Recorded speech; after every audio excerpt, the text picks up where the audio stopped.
TTV es tu voz en el Congreso. Este 2023 seguí eligiéndonos. TTV, el periodismo en el Congreso.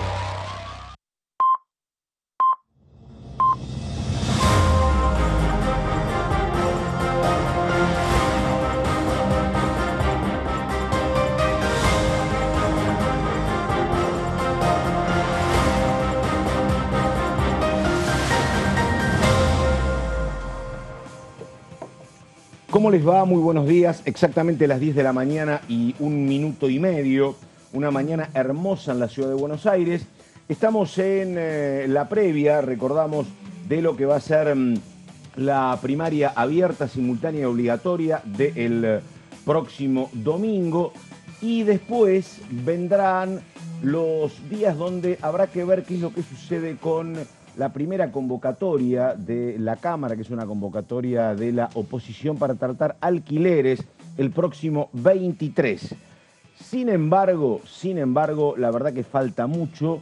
Nos decía Romina del Pla los otros días que para eso falta una vida, porque por supuesto la PASO es, en términos de números, una encuesta, pero puede marcar climas, situaciones, así que hay que esperar el resultado del domingo, ver cómo quedan aspectados, posicionados todos y después mirar el trabajo de la Cámara. Mientras tanto, en esta semana, a contramano de lo que se suponía, hubo una convocatoria para la Comisión de Juicio Político, pero con el dato central de la ausencia de los 4 invitados y también de la oposición. Ayer estuvimos hablando con Rodolfo Tailade de esos temas, así que vamos a estar con estas cuestiones en la jornada de hoy.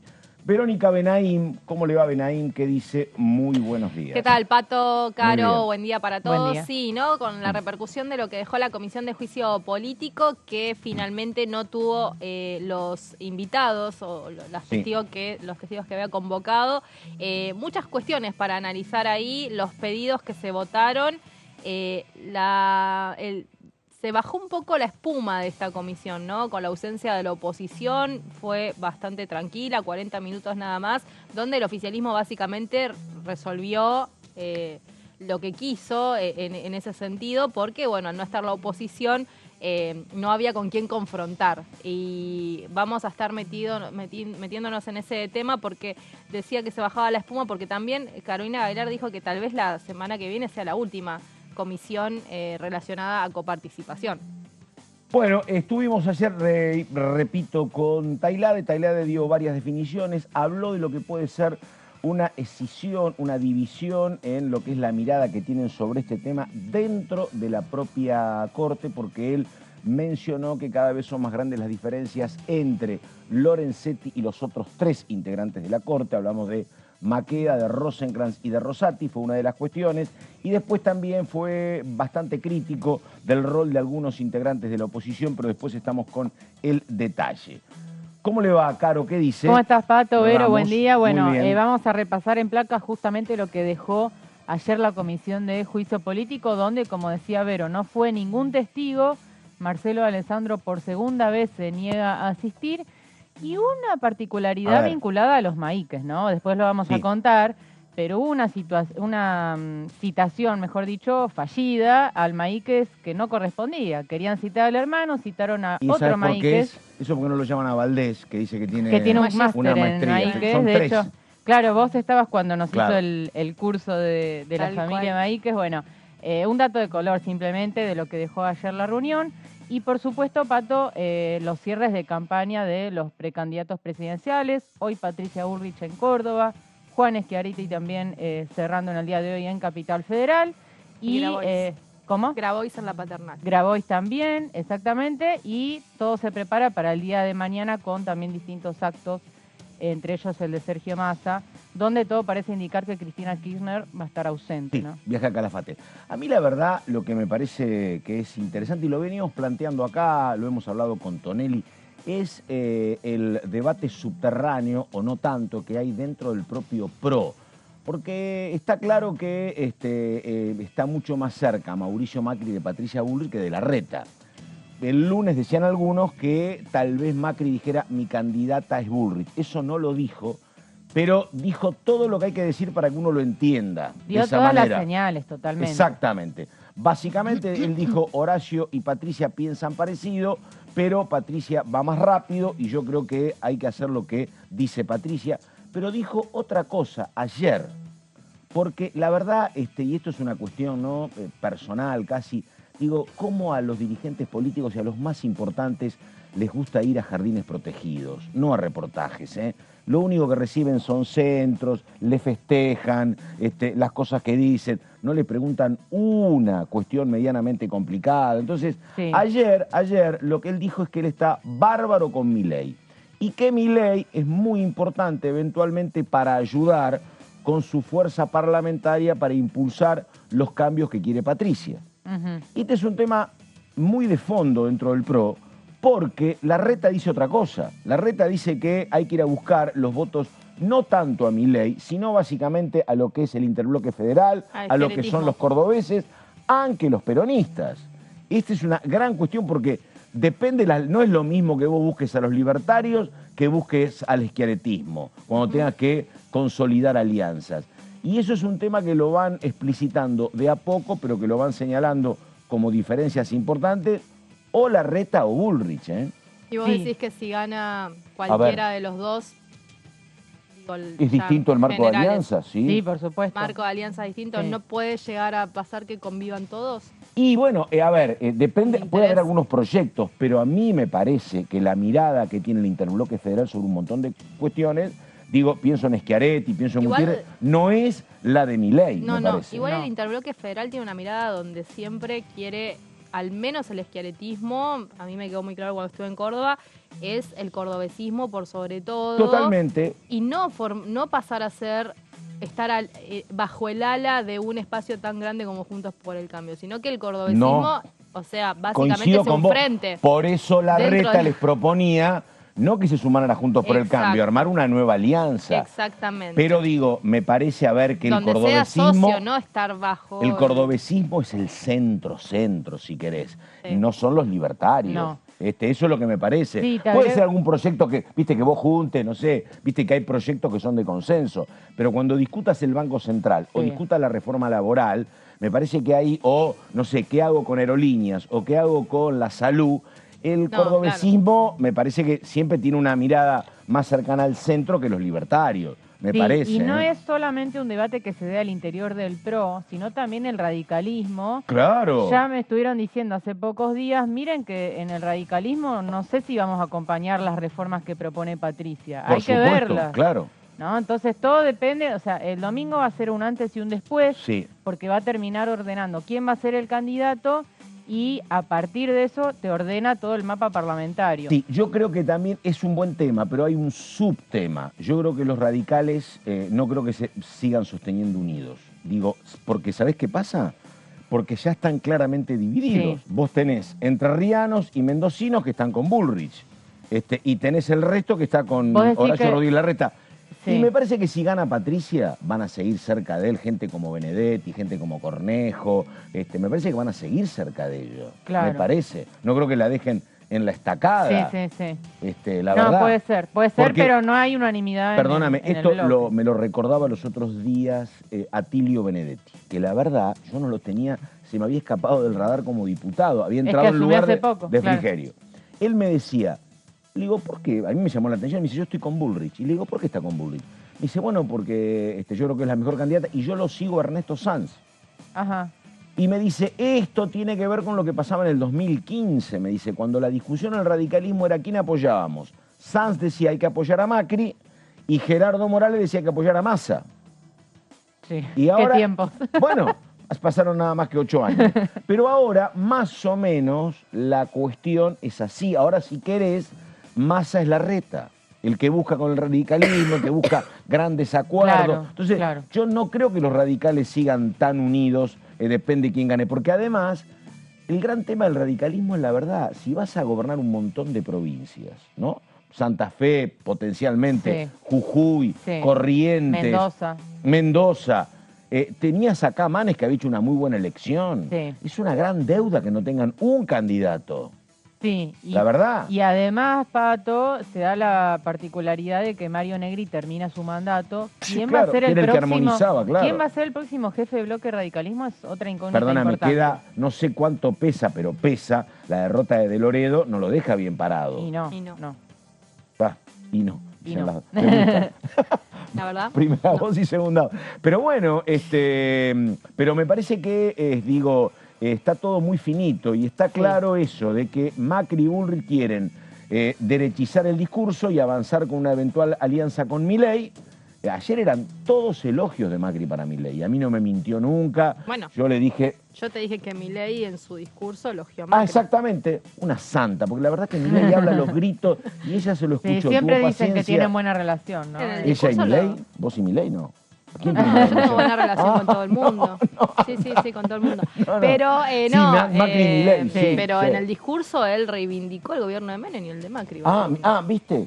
La verdad que en serio, a mí me encantó eso de Benaín, porque le prestó atención al discurso. La gente se quedaba con los Claro. gritos, ¿viste? No, es que con el agradecimiento. La verdad, pero Con en el serio, show. mirá qué jorobado que es el recorte periodístico, porque la verdad, yo sabés lo único que escuché, Los que él le perros. agradecía... A vos te conmocionó a- lo de los perros. Claro, él le agradecía a Conan y yo dije, basta para mí. Sí. Y Benaín se escuchó todo y me dijo, no, reconoció el gobierno de Menem, reconoció el gobierno de Macri, que la verdad es más sustantivo que lo otro. No Claro, le pegó a Massa, encima, no le pegó a Cristina. Al mismo tiempo que no le hablaba pegó a Milei, Alberto. hablaba Macri en televisión. televisión. Estábamos conversando, de hecho, en A ese mí momento ayer yo estaba me mirando a pasaron- Macri. A mí me pasaron un recorte a mí, y ¿sabés qué era el recorte? Eran un saludo, el de Viva Libertad Carajo, Sí. y después eran 2 minutos del tema de la renga, que es el Ah, tema de la sí. presión.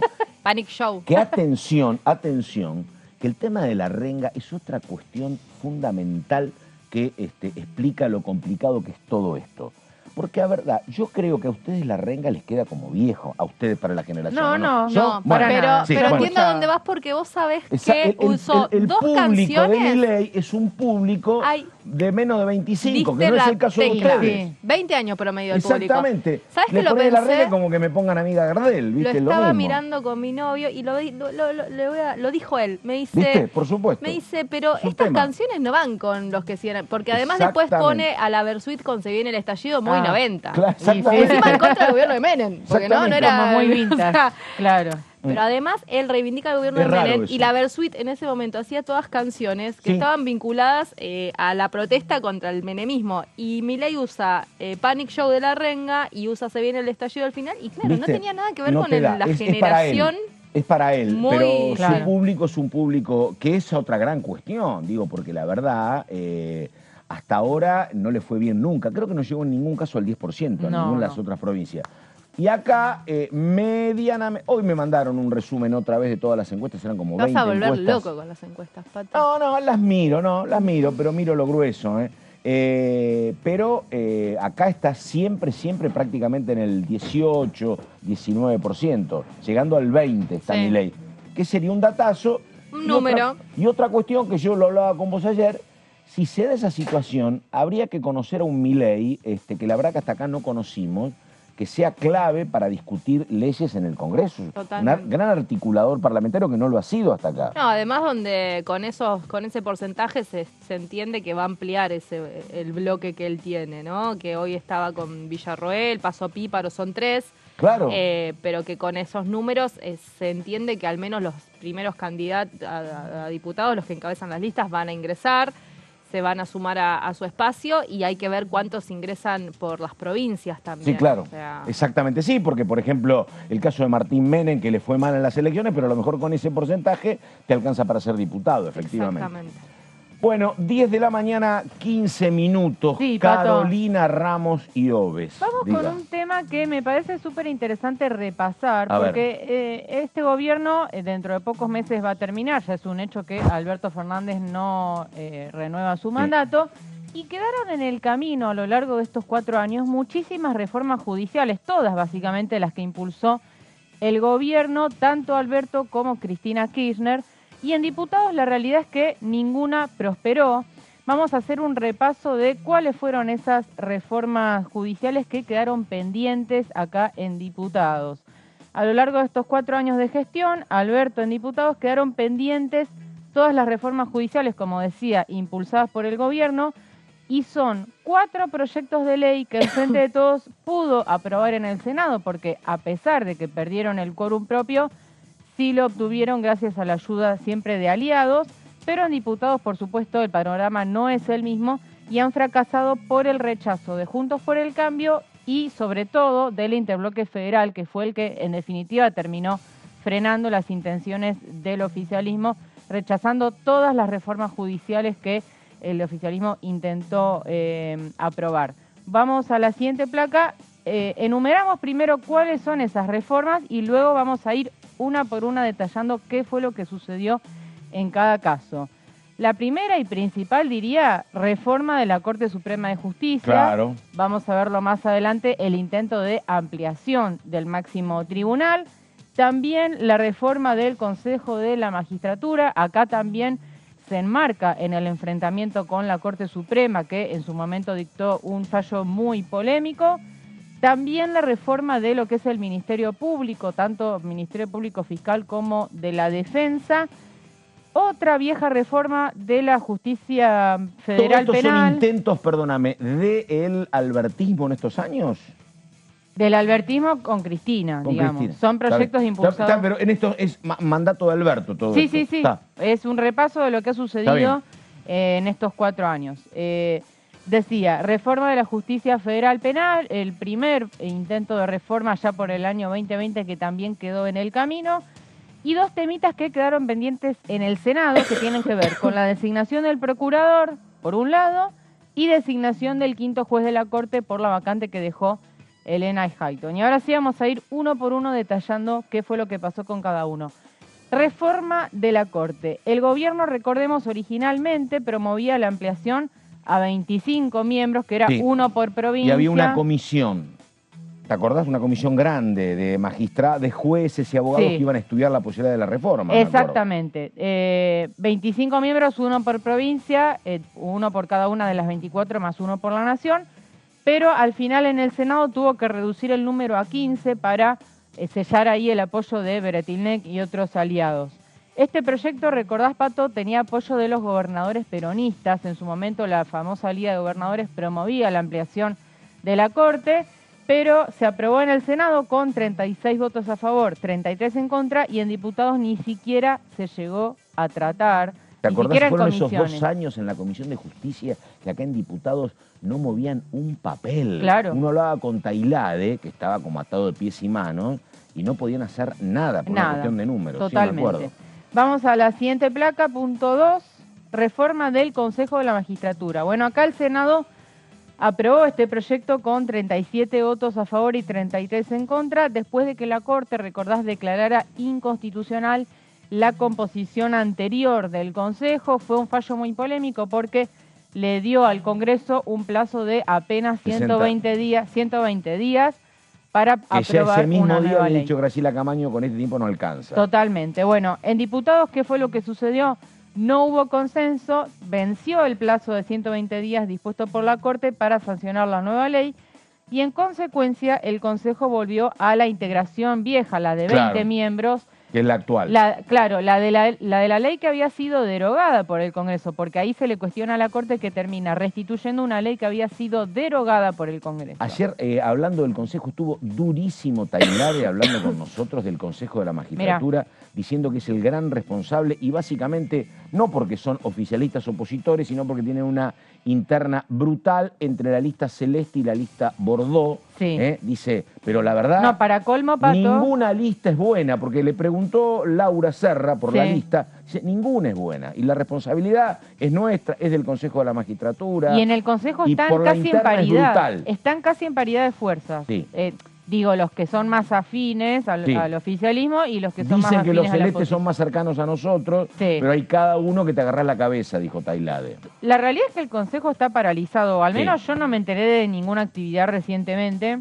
Iban a votar algo de Rosario, ¿no? Estaban votando... No, lo que vos decís es así. Es tan delicado, Benaim, Claro. que como no resuelven el tema Figueroa y Claro. como siguen trabados, no terminan de designar a los fiscales de Rosario, Sí, efectivamente. es totalmente.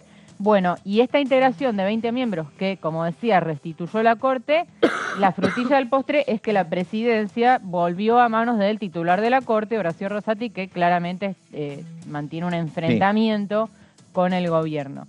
Bueno, así concluimos Consejo de la Magistratura. Vamos a la tercera reforma, que es la del Ministerio Público. Esta reforma que impulsaba el Frente de Todos en el Senado limitaba a 5 años el mandato del procurador, el que es el jefe de los fiscales, en definitiva el que define la política criminal del gobierno, ¿no? Ese cargo actualmente es vitalicio, lo que proponían era limitarlo a 5 años y además flexibilizaba la cantidad de votos para la elección, porque ahora vos tenés que reunir 2/3 de los votos y lo que proponían era mayoría absoluta, es decir, la mitad más 1 de los presentes. Este era el cargo de Gils Carbó. El cargo de Gils Carbó que nunca se terminó de cubrir porque, como decía antes, claro, no avanzó el pliego de Daniel Rafecas. Bueno, el Senado aprobó el proyecto con 42 votos a favor y 27 en contra, y en diputados se logró un dictamen en su momento de mayoría en las comisiones, pero tampoco se llegó a tratar en el recinto. Acá el debate sobre el pliego de Rafecas será el telón de fondo, porque como el oficialismo no terminaba de juntar esos 2/3, fue por la reforma del Ministerio Público directamente para flexibilizar la cantidad de votos. No juntaba los 2/3 porque lo que uno tenía como dato era había reticencia en su momento de Cristina para convalidar ese pliego, ¿no? Eso es lo que se comenta. Juntos y por porque el además después apareció el respaldo de Elisa Carrió. Sí, Elisa Carrió salió a decir, es el mal menor, aprobémoslo. Pero bueno, Elisa Carrió no tiene senadores, no hay nadie en la coalición en el Senado. Pero eso obró como un elemento en contra para la decisión de Cristina. Totalmente. Si lo vota Carrió, yo no lo voto, busquemos otro. Absolutamente, ¿no? Pero nunca llegó otro, así que el tema quedó en la nada. Vamos al punto 4 de las reformas pendientes. Hablamos de la justicia penal federal, esto quedó ya en el tiempo, pero a veces Alberto en sus discursos lo vuelve a mencionar, esta vieja reforma, que fue la primera impulsada por este gobierno. Creo que había hablado de esto Gustavo Vélez, que parece que fuera ministro hace 100 años, pero fue ministro de esta gestión. Sí. Creo que hablaba de eso. Ah, mira, bueno, sí. Año 2020 estábamos empezando ya la pandemia, claro, en ese momento. Y esta reforma básicamente lo que buscaba era un poco licuar lo que era el poder de Comodoro Pi. Totalmente, ¿no? En lugar de 12 que haya 30 juzgados. Totalmente, unificando Comodoro Pi con los fueros criminal y correccional federal y penal económico para crear un nuevo fuero penal federal que fuera claramente más cantidad de jueces. Esto fue en plena pandemia, el Senado aprobó el proyecto con 40 votos a favor y 26 en contra, eran las primeras sesiones virtuales en ese momento, pero en diputados el proyecto, y al igual que tantos otros, no llegó a debatirse en comisión. Ramos, ya seguís, pero vos sabés que uno te escucha y esto es muy pro Horacio Rodríguez Larreta. ¿En qué sentido? Ajá. Porque la verdad todas estas cuestiones fracasaron por falta de acuerdos políticos. Sí. Sí, porque si hubiese algún tipo de acuerdo y consenso con parte del PRO o con parte del radicalismo, esto hubiese avanzado. Y vos fijate que esto yo por eso te pregunté si era nada más que lo de Alberto, porque vos tenés acá otras historias de fracasos, sí, que si querés arrancan en el 2013-2014 cuando Cristina intenta aquella reforma judicial que termina rechazando la Corte. ¿Y por qué lo rechaza la Corte? Porque Cristina tenía el número en diputados y en el Senado, pero no había conseguido el mínimo respaldo de nadie de la oposición, de nadie, y tampoco del Poder Judicial y tampoco de la Corte, de nadie, ni siquiera del gremio de los judiciales. ¿Viste? La falta de acuerdos hizo fracasar aquello. Sí. La falta de acuerdos hace fracasar los intentos de Alberto. Y en el medio lo único que tenés un par de decretazos de Macri, que quiso por decreto nombrar 2 jueces de la Corte y por decreto movió y trasladó a jueces, acordate de su ámbito. Sí. Pero si no tenés acuerdo con una parte sustancial de la oposición, en este tema no podés avanzar. Lo que pasa que, ver, Juntos por el Cambio en estos temas es inútil buscar acuerdos porque cualquier tema vinculado a lo judicial no acompañan.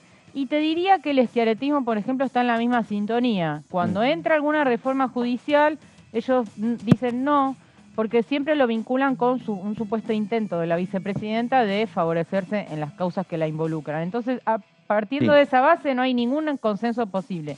Hay que ver, porque yo no escuché a la oposición en esta campaña hablando mucho de reformas judiciales. ¿Qué harían con la justicia? ¿Escuchaste a Bullrich o a Larreta? No, Muy poco, la verdad. uno no ve que haya intenciones de modificar algunas cosas, así que No, me parece la que... idea que hay, me parece, que yo siempre lo hablo esto con el oficialismo, lo hablo con Valdés y lo hablo con Tailade, la idea parecería que cualquier candidato opositor tiene mejor vínculo con el Poder Judicial que cualquier oficialista. Entonces, no ven un frente con problemas, me parece. No ahí. ven algo a ven. discutir, totalmente. Sí, que es una cuestión que siempre le hablo con el peronismo, digo, pero ¿cómo se les generó este adversario? Si ustedes gobiernan el país, de los años 2013 están nombrando jueces y camaristas y magistrados. Sí. ¿Qué fue lo que nombraron? Bueno, algunos son muy críticos de lo que nombraron, ¿no?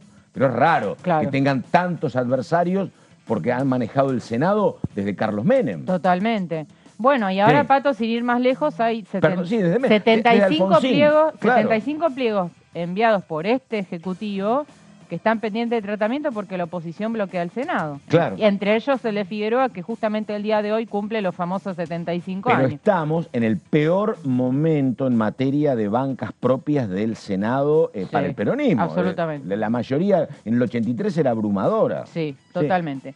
Bueno, y vamos a los últimos dos temas, que acá sí es competencia exclusiva del Senado. Vamos a la siguiente placa. Tampoco avanzó, como decíamos, el pliego de Rafecas como jefe de fiscales. Recordemos que el cargo actualmente está ocupado por Eduardo Casal, que es el procurador interino, que asumió cuando renunció en su momento Alejandra Gils Carbó en medio de muchísimas presiones en ese momento. Y también sigue vacante el lugar que dejó la jueza Elena Hayton en octubre del 2021. Ya pasó bastante tiempo desde que Hayton renunció. Y acá el Poder Ejecutivo directamente no propuso Eso a ningún es reemplazante. Inexplicable eso. Sí. La verdad, que creo que tiene que ver eso, es el gran resultado de la grieta entre Alberto y Cristina. Ajá. Pero digo, que vos no encuentres a una opción a Rafecas, bueno, ponele que sea, pero que no encuentres una jueza para reemplazar a Hayton de Nolasco, una. Digo, ahí sí, si querés hacerlo testimonial. ¿Por qué faltará jueces? Mira, propusimos 4, la oposición no quiso ninguna, pero si no proponés ninguna es muy raro. No propuso ninguna y fue por la ampliación. Entonces ahí en la oposición decían, ¿por qué no proponen una para completar el actual tribunal en vez de proponer de ampliarlo a 25, que hay que llenar muchísimos más cargos, Claro. ¿no? Parece algo lógico, ¿no? Bueno, ambos nombramientos necesitan, como decía, 2/3 de los votos, por eso en el Senado tampoco avanzaron. Pero bueno, me parece interesante, Pato, porque estamos en etapa también de balances, de ver qué fue de la gestión además, de Alberto. ¿sabés qué pasa, Ramos? La mora que hay con esto, ¿viste? Porque esto es un problema de la política, digo, no tenés defensor del pueblo, para defensor del niño costó una vida, tenés 75 pliegos demorados para un tema caliente como es Rosario. La verdad que mal todos, porque en serio, yo te entiendo que puedo tener 1000 diferencias con vos, pero tengo responsabilidad de Estado, me parece. Sí, totalmente. Y los 75 pliegos son de todo el país. Claro. Y hay uno que es el que está trabando todo, que es el de la jueza Figueroa. Hacemos un breve paréntesis para explicar el tema. La jueza de la Cámara de Casación Penal, en el día de hoy cumple 75 años.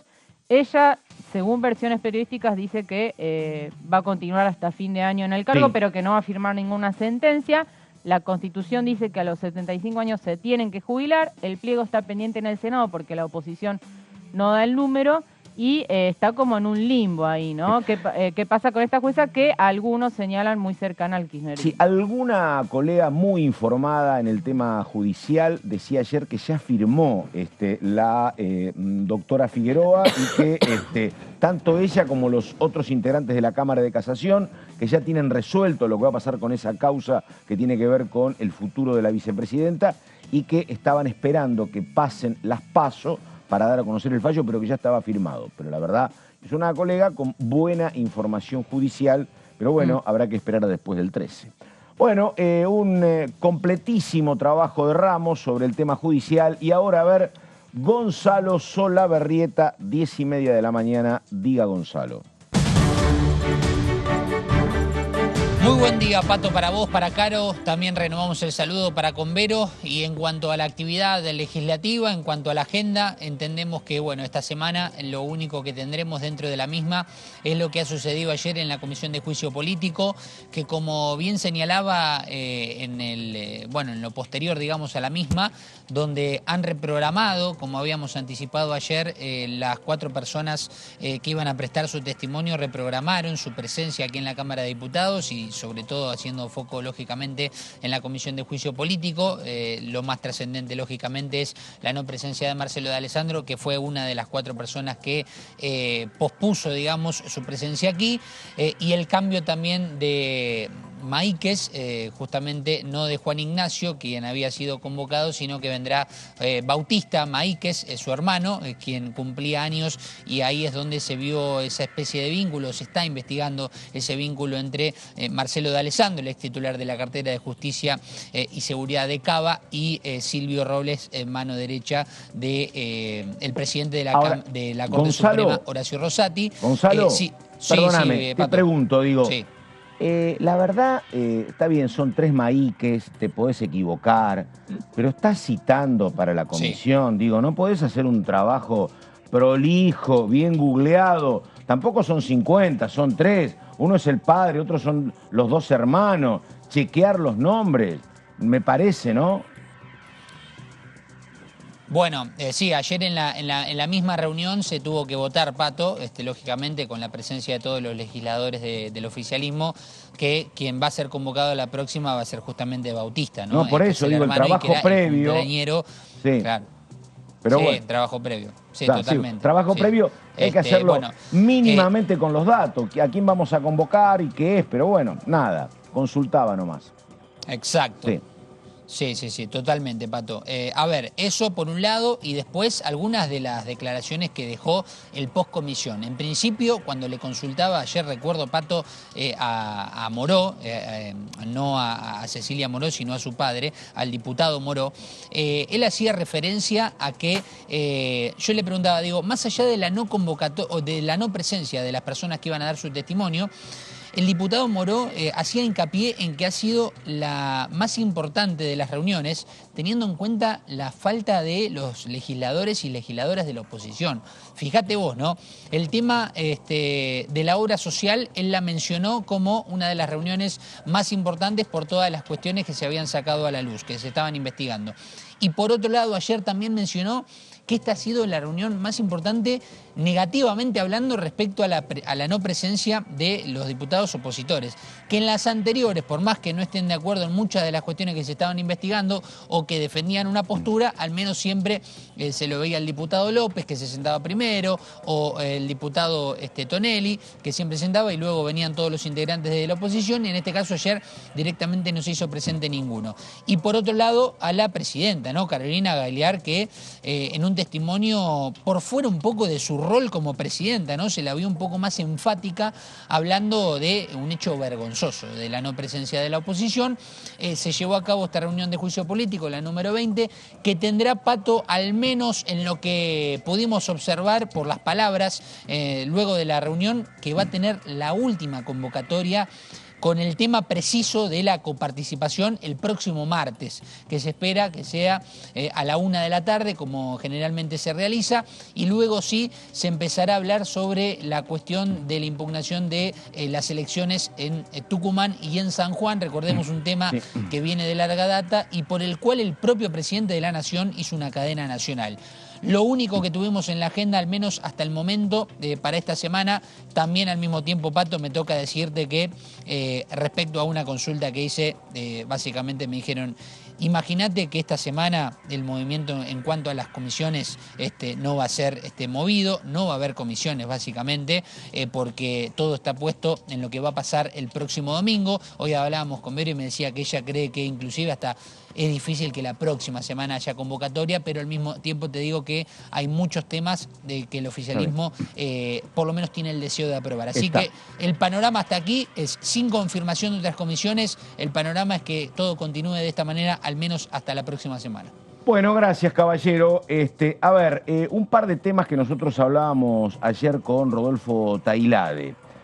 Uno tiene que ver con que él indica a Tailade que no se termina el rol de la Comisión de Juicio Político porque van a sumar ahora lo que ha pasado con la Corte, con los fallos sobre la provincia de Tucumán, la provincia de San Juan, donde van a preguntarle a la Corte por qué actuó de manera diferente en el caso de Tucumán y en el caso de San Juan respecto a lo que pasó en Cava.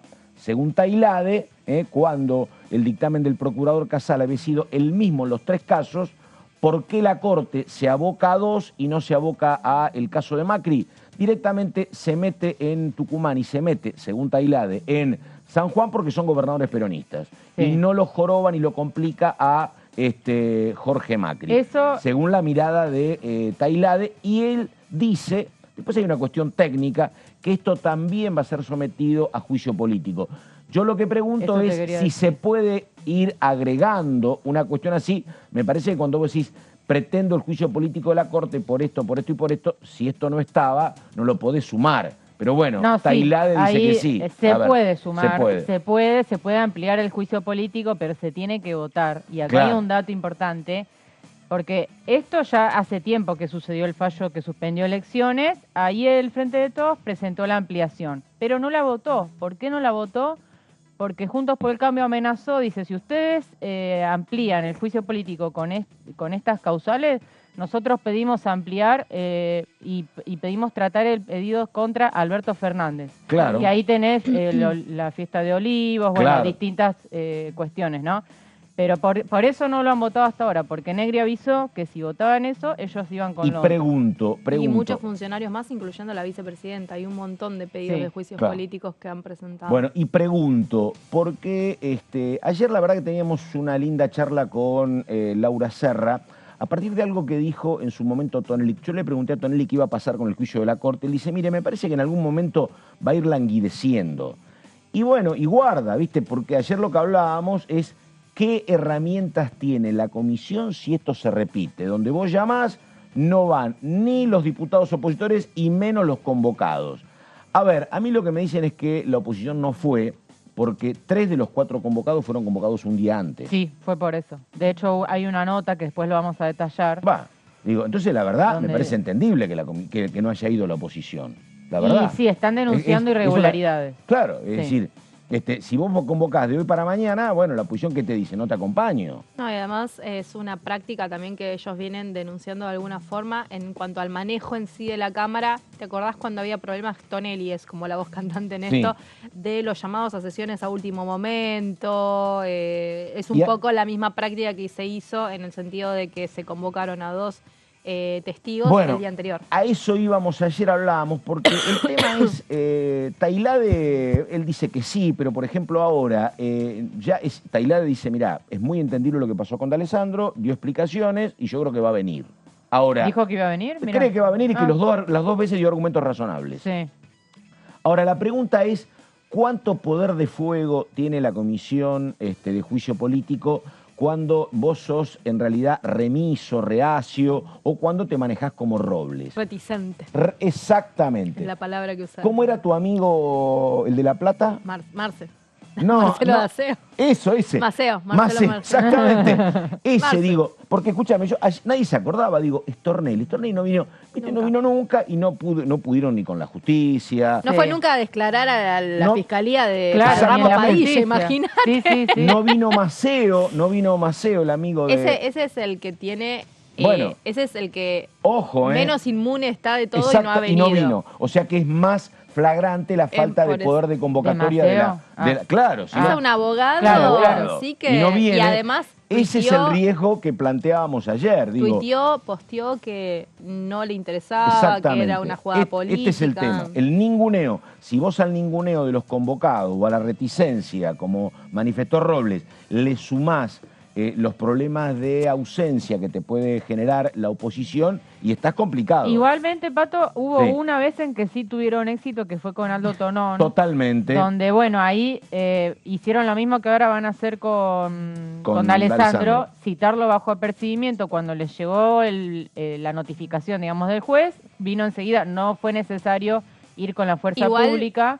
sabiendo que va a venir, no es un poco de, bueno, te ponemos bajo apercibimiento Y lo como una otro, jugada exactamente. preparada porque saben que va a venir igual. A ver, nunca se negó de Alessandro a venir. El Eso es tema lo que fueron dice. los ¿Cómo tiempos. se negó 2 veces? El tema fue el timing político. Perdóname. No, Pero no dijo yo no, Maceo dijo yo no voy Bueno, a ir, no pero me 2 veces interesa por motivos políticamente. personales, yo me D'Alessandro- permití No, ya sé, dudar. pero dijo, yo voy a ir, estoy predispuesto, Sí. pongan una fecha. Obviamente el timing político es el que no le conviene a él venir antes de las PASO, digamos, pero no es Sí. que dijo no pienso ir, la comisión está haciendo cualquiera, como lo dijo Ya, Maceo. un minutito, ya hay más de la Comisión de Juicio Político y de lo que pasó con la presencia de Robles, con lo que generó esto y las dudas que también se han incrementado. Pero cuando faltan 20 minutos para las 11, presentación, y hablamos con el diputado Herrera de la provincia de La Rioja, por favor, a ver.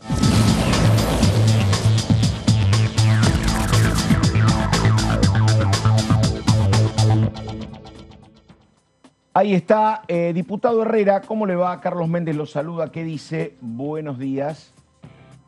¿Qué tal, Carlos? ¿Cómo te va? Muy buenos días. Bien, buenos bien. días a todo el... ¿Dónde estás? Ustedes. ¿En La Rioja, capital o en algún otro lado? Estamos en La Rioja en este momento y nos estamos yendo ya a nuestro territorio, departamento Chilecito. Chilecito. Tenemos ahí, sí, ¿De campaña? tenemos actividades. Estamos de campaña, sí. Estamos terminando, estamos cerrando esta noche. Cerramos ya la primera etapa, ¿no? De cara a lo que va a ser la elección del domingo. Y bueno, esperar los resultados en mi lugar en Chilecito. Discúlpame, de Chilecito es o era Jorge Lloma, ¿no? ¿O de por ahí? Claro, somos vecinos. Ah, con ¿viste? Jorge. Alguna vez me contaba Jorge Lloma lo complicado que era ser intendente. Dice, una vez la gente me reclamaba trabajo y yo logré instalar una fábrica que procesaba aceitunas. Yo dije, bueno, problema concluido, va a haber 200, 300 puestos de trabajo y resulta que habían llegado tecnologías importantes y la procesadora de aceituna le daba trabajo a 8 o 9 personas nada más. Así que dice, tenía que seguir remando para generar trabajo en Chilecito. Y ahí me acuerdo. Bueno, y preguntamos, Ricardo, ¿están ustedes de la capital a cuántos kilómetros? ¿1.500, 1.800? ¿Cuánto están? Nosotros estamos a 1.200 kilómetros de la ciudad autónoma de Buenos Aires. Y están lejos del AMBA, lejos del obelisco. Digo, ¿cómo está el clima ahí electoral? ¿Qué es lo que se está privilegiando? ¿Que haya trabajo, pero mucha inflación? ¿Qué es lo que pesa más? Mira, Carlos, acá hay una realidad que es muy distinta a la realidad que nosotros todos los días percibimos a través de los medios de comunicación. Nosotros tenemos una recuperación importante de lo que ha sido el empleo a partir del año 2019. En la provincia de La Rioja tenemos una de las provincias con mayor recuperación del empleo privado en la provincia. Si bien todos tenemos obviamente algún malestar con el tema de la inflación, entendemos que es un tema que el gobierno provincial lo va acompañando y lo va acompasando, ¿no? Con medidas o con políticas públicas proactivas que tienen que ver con la actualización de los sueldos. Si bien son sueldos bajos, no es el mismo gasto que tenemos en la ciudad autónoma de Buenos Aires, ¿no? Pero es una provincia que el gobierno provincial está atento a esto, ¿no? Hay una reactivación de la obra pública vuelca estos recursos en el circuito interno, por lo tanto el comercio trabaja, las fábricas trabajan, el comerciante, ¿no? La persona que vive en el centro, que vive de la gente, bueno, la gente cuando cobra vuelca su dinero allí y ahí se genera un circuito productivo virtuoso. Importante. Eso a nosotros obviamente nos tiene, hay una economía que funciona, que es, pero es permeable a todos estos, a estas cuestiones inflacionarias y que bueno, obviamente generan un malestar, pero estamos trabajando, el gobierno provincial acompaña, hay una obra pública importante, la obra pública que hay en La Rioja es realmente importante, la obra obra pública nacional, es una obra pública, por lo tanto esto le ha dado la posibilidad hoy a Quintela de volverse a reelegir, con 50% de los votos. Es la segunda provincia con mayor cantidad de propietarios. Esto significa que la obra pública de la vivienda es para importante en nuestra provincia. Hoy escuchaba un dato de Gerardo Martínez, el titular de la UOCRA, donde dice, bueno, efectivamente que puede haber problemas a veces que la plata no alcanza, pero estamos en este momento con 460.000 trabajadores de la construcción registrados. Es una cifra enorme. Básicamente después se explican desde la parte de los flujos económicos que una cuestión que hace que haya mucha construcción, por lo menos acá construcciones caras en AMBA, es que como hay cepo y mucha gente antes remitía utilidades al exterior, hoy no las puede remitir, entonces, bueno, construye departamentos. Pero nada, el resultado es que la verdad hay un número casi récord de trabajadores de la construcción, efectivamente. Datos de ahora, que dio Gerardo Martínez ayer. Sí, coincido, Carlos. En La Rioja es la segunda provincia con mayor cantidad de empleos de la obra pública en la construcción registrado, 17.000 tenemos. Eso, y estamos generando, nosotros vamos a terminar este gobierno, terminamos el gobierno de Sergio Casas, del diputado Casas, que fue gobernador en este momento. Terminamos los 4 años del gobierno de Mauricio Macri con 400 viviendas en nuestra provincia. Hoy estamos terminando el gobierno de Alberto Fernández con 4.500 viviendas. Esto habla a las claras de una reactivación importante de la obra pública, de una decisión política de apuntar a la obra pública como un factor o como una herramienta de producción dentro de nuestra provincia, bueno, generando y moviendo todas las aristas y todos los engranajes económicos que tiene nuestra provincia y volcando esta economía en el circuito local, nada más, porque la gente que vive en La Rioja no sale a los grandes conglomerados o no sale a los centros urbanos a gastar el dinero, lo gasta en la provincia.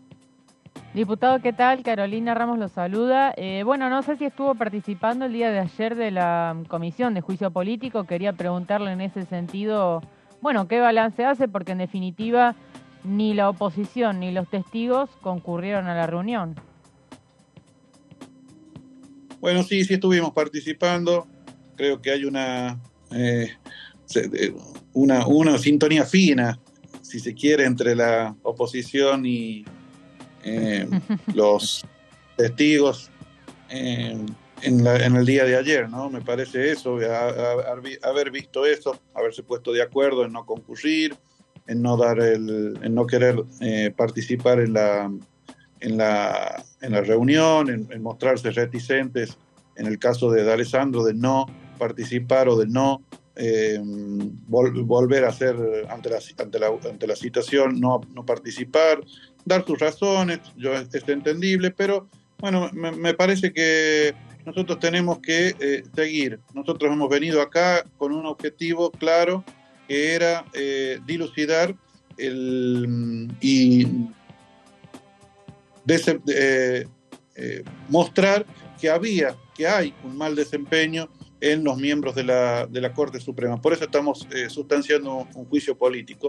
Y todo el tiempo que sea necesario lo vamos a trabajar para poder sustanciar esa prueba, para poder determinar y dilucidar y encontrar razones y elementos de prueba suficiente para poder incriminar, si se quiere, o proceder a la acusación de los miembros de la Corte Suprema, ¿no? Mire, la provincia de La Rioja, en el caso coparticipación, tuvo una participación muy importante. El gobernador de la provincia levantó, es uno de los que más impulsó el tema, sí. Nosotros sabemos, le digo, y ha sido explicado, y ha sido por el procurador, por el subprocurador de la Nación, ha sido sustanciosamente, lo ha dicho el diputado, y perdón, Vero, le hago una pregunta más. Usted sostiene el fallo que favorece a la ciudad de Buenos Aires en el tema de coparticipación. ¿significa menos fondos para La Rioja? A todas luces, lo estaba explicando, lo estaba diciendo el procurador y otros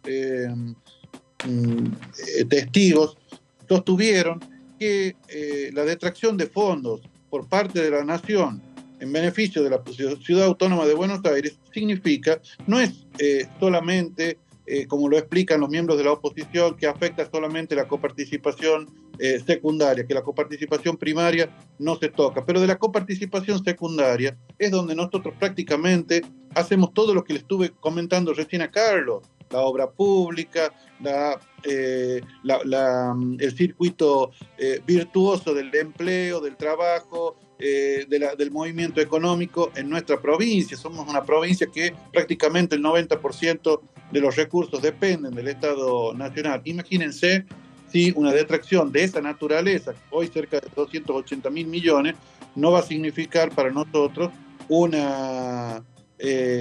perjuicio a todas luces, que el gobernador tiene que levantar la voz como lo hizo. Entonces estamos acompañando este reclamo, consideramos que tenemos que ir hasta las últimas consecuencias y tenemos todo el tiempo. Esto me parece que también tenemos que ser claros en esto. Tenemos todo el tiempo. Hoy no van a venir, mañana no van a venir, pero en algún momento van a concurrir, en algún momento vamos a sustanciar la prueba. No nos podemos nosotros manejar con los tiempos de ellos. La comisión tiene sus tiempos, hoy podemos haber, pueden no haber venido, seguiremos trabajando para que vengan. Diputado, Verónica Benaim lo saluda.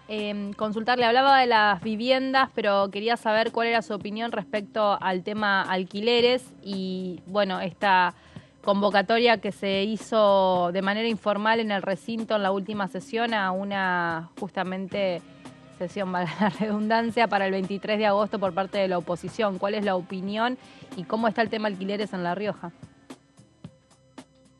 Mire, en esto tengo una posición que seguramente la discutiremos dentro del bloque y tendremos que trabajarla al respecto, ¿no? El día 23 está convocado una sesión, pero nosotros no podemos. Esto es también algo que nosotros le debemos a la sociedad, tanto del oficialismo como de la oposición, le debemos una ley de alquiler. Por lo tanto, debemos trabajar en esto y debemos acercar a las partes, es verdad que en un contexto inflacionario nada bueno puede salir, ¿no? Porque vamos a tener una vez hecha no va a ayudar, pero me parece que tenemos que ceder algunas posiciones y tenemos que trabajar en darle un beneficio o darle una respuesta a miles y miles de inquilinos a lo largo y a lo ancho del país. Hoy prácticamente en La Rioja las actualizaciones no tienen nada que ver con la actualización de precios respecto de la ley, como está planteada la ley de alquileres, ¿no? Porque prácticamente una actualización de esa naturaleza dejaría a todos los propietarios sin alquileres o dejaría a todos los inquilinos sin alquileres, ¿no? Porque prácticamente al ser un contrato y al ser un acuerdo de voluntad y al ser un acuerdo de partes, buscan otros mecanismos de actualización de estos contratos de alquiler para poder seguir. Pero me parece que nosotros como Estado, nosotros como miembros de reguladores de esto, ¿no? Como hacedores del derecho, tenemos, ¿no?, hoy que ponernos de acuerdo en darles una ley a todos los argentinos y argentinas, ¿no? Diputado, que buscan sí, perdóneme, le pregunto esto porque no está solo, le digo. Acá hemos hablado con el diputado Pedrini y hemos hablado también con Pérez Plaza, que dice, mira, nosotros no nos vamos a pelear con el bloque, pero consideramos que hay que hacer algo en el sentido de lo que usted dice, y ese algo, le digo, puede ser el proyecto que en su momento era el proyecto de Graciela Camaño, contratos por 2 años y actualizaciones de los montos cada 6 meses o cada 4, ¿ese podría ser un camino? Podría ser. No hay una. Nosotros en la provincia estamos proponiendo con las cámaras inmobiliarias que las actualizaciones tengan correlación con la situación económica que se vive en cada una de las provincias. Claro. Nosotros, acá en la provincia hay una práctica habitual que se está actualizando de acuerdo a los aumentos que da el gobernador de sueldo, porque el 70% de la administración personal pública... estatal, claro. Entonces, al dar los aumentos, ahí procede esa actualización de los montos de la ley de alquiler, ¿no? Es decir, en algunos contratos se está haciendo de esa manera. Esa práctica fue llevada como propuesta por parte de las comisiones inmobiliarias a la Cámara de Diputados, a la Comisión de Legislación, para ver si estas realidades se pudieran tener en cuenta al momento de sancionar la ley, estas realidades provinciales, ¿no? Diputado, usted es secretario de la Comisión de Previsión y Seguridad Social. Ese tema, la verdad, ayer escuchaba un debate entre oficialistas y opositores.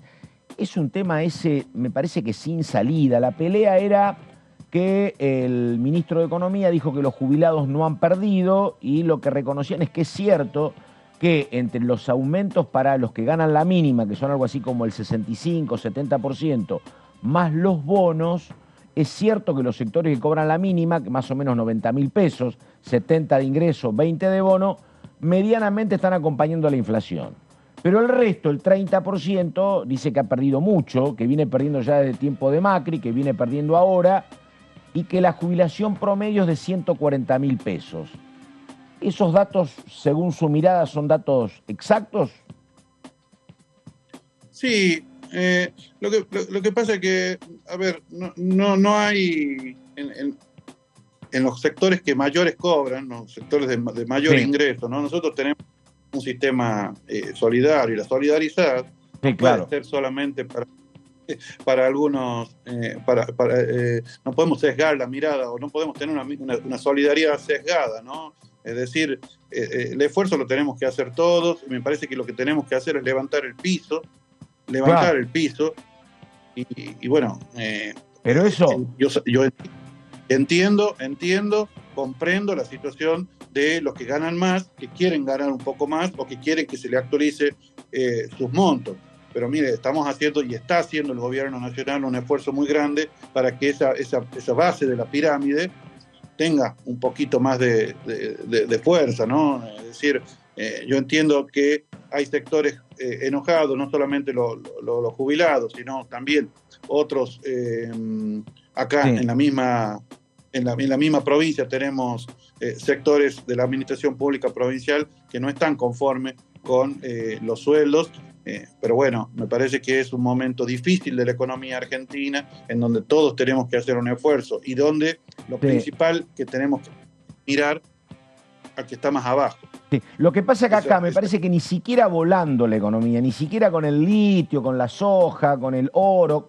Acá el problema es que hay 1.7 de trabajador activo por cada un jubilado. Ese me parece que es el problema, ¿no? Digo, cuando yo era chico me decían que era 4-1, 3-1, pero si tenés prácticamente 1.7 por cada jubilado y encima dentro de ese 0.7 tenés monotributistas o tenés gente desempleada, estamos en un lío, me parece, ¿no? Sí, y lo que tenemos que trabajar es para generar condiciones dentro de la economía formal, de formalizar esos, porque cuanto más empleados formalizados, usted sabe, Carlos, cuanto más empleados formalizados, el sistema comienza a mejorar. Es verdad, y esto lo he dicho cuando tocó el tema de la moratoria previsional, lo sostengo. Me parece que esto es una coyuntura, si se quiere, el tema de la moratoria previsional, que tenemos que rediscutir el sistema previsional argentino. Pero antes de rediscutir, me parece que antes de rediscutir el sistema previsional argentino, que sería una consecuencia de una causa. La causa es el sistema formal de empleo argentino. Coincido. ¿no? Es decir, los trabajadros, cuando más fortalecemos el sistema, esta consecuencia que es el sistema previsional, vamos a tener más robustecido el sistema previsional. Totalmente de acuerdo. El problema es que el sector privado te dice, yo te formalizo, pero aflojame un poco con las leyes laborales. Ese es el tema, ¿no? Bueno, no, es una bandera que en el peronismo, la verdad, nosotros venimos... el peronismo es la bandera con eso, ¿no? Me parece que en esto la discusión va a pasar por otro lado. Ahí está el diputado Ricardo Herrera, hombre de la provincia de La Rioja. Diputado, muchas gracias, buenos días. A ustedes, muchas gracias, que tengan buenos días. Bueno, chicas, prepárense que tienen la jubilación cerca ustedes. Estamos ahí, ¿no? 6 meses, ¿no? Ahí, sí, 6 meses. Bueno. Puede tardar un poco en cobrarse igual. Yo tengo todavía 1000 años. Bueno, vos, vamos a... No, eso dice que funciona bastante bien. Desde que empezás a te cobrar más o 3 menos... meses son. Sí, un poco 6. más a veces. A mí me dice, por eso. Mi papá le demoró 6 meses. Pero Concreto ahora, julio cobró. Lo que pasa es que a veces, viste, en algún momento incidió la pandemia, se había demorado un poco, pero hay momentos que son 3, efectivamente. En un principio eran 3, pero no sé qué pasó. Por eso. A mí, experiencia personal, fueron 6. 11 en punto de la mañana, la pausa y ya seguimos.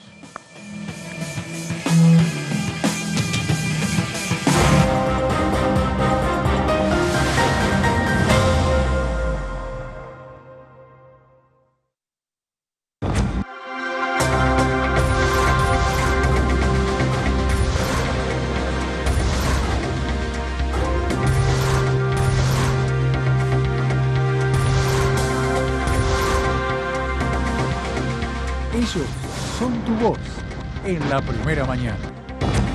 DTV, el periodismo en el Congreso. DTV es información, es diálogo y es análisis. DTV es pluralidad de voces, es libertad de expresión. DTV es federalismo. DTV es todo lo que un país en democracia tiene que ser. DTV es tu voz en el Congreso. Este 2023 seguí eligiéndonos. DTV, el periodismo en el Congreso.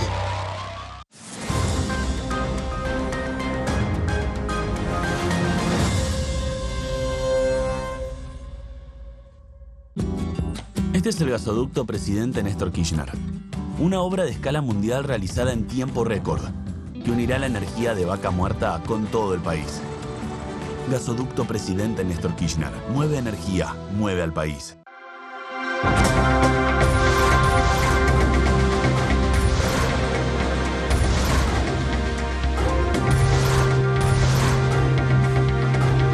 Ellos son tu voz en el análisis.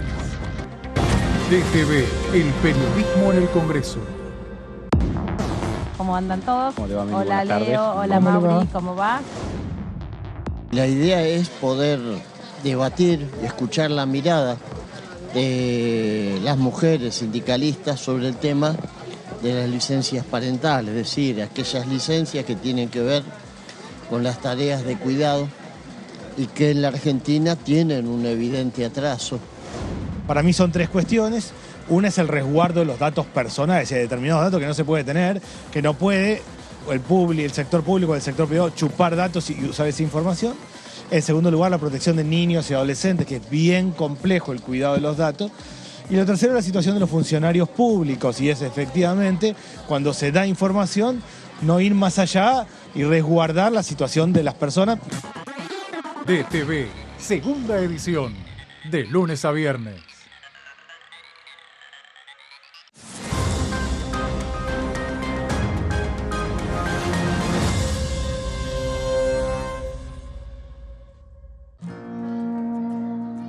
Para ser grande un país hay que vencer desafíos que parecen imposibles.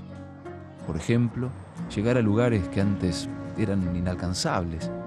Porque todos los destinos se alcanzan cuando la ruta es el esfuerzo. El mismo esfuerzo que nos lleva a ganar nuestras propias batallas. Hasta que un día la victoria llega y nos lleva en andas. El futuro se vuelve presente si alcanzamos nuestros logros. Esos logros con los que día a día hacemos una Argentina mejor.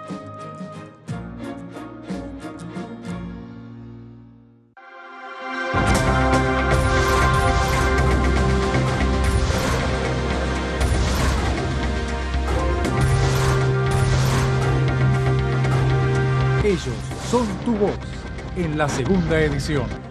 DTV, el periodismo en el Congreso. ¿Cómo le va? Esto es el análisis por aquí por DTV. El servicio educativo como servicio público esencial.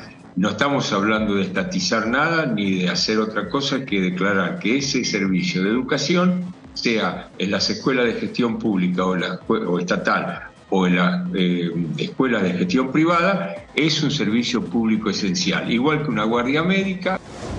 Bueno, justamente hace un mes y medio he presentado el último proyecto, por ejemplo, con 19 diputados y diputadas nacionales del Frente de Todos en ese momento, es decir, que el litio sea declarado de interés estratégico para nuestro país. DTV, el análisis, de lunes a viernes.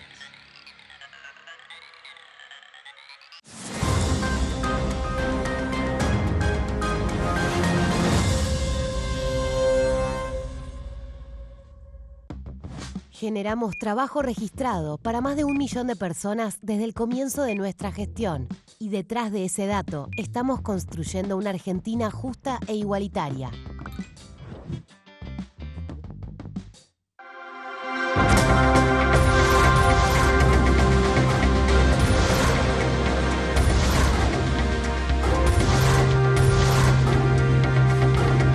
Ellos son tu voz en la primera edición. DTV, el periodismo en el Congreso. Buena semana, ¿cómo andan? Bienvenidos, bienvenidas, aquí estamos. Hay un proyecto por el cual yo trabajé muchísimo y somos muchos los diputados y diputadas que hemos trabajado, pero veo muy difícil que eso pueda darse, y es el proyecto de humedales. Creo que es un proyecto muy importante para la Argentina también. Todo lo que tiene que ver con la agenda ambiental, en ese caso el de trazabilidad también entra. La creación de la Defensoría MIPYME, pero en el marco del Poder Legislativo, que creemos, porque existen un montón de regulaciones y las pymes no encuentran, bueno, lo voy a estar presentando, yo creo que lo estoy consultando con dirigentes pymes también, están muy entusiasmados, una comisión bicameral que a similitud de lo que está legislándose en el resto del mundo, cumplamos acá, porque supuestamente la defensa de la competencia, por ejemplo, está dentro de la Defensoría del Pueblo. ¿Cuánto hace que no está elegido el defensor del pueblo? DTV, tercera edición, de lunes a viernes.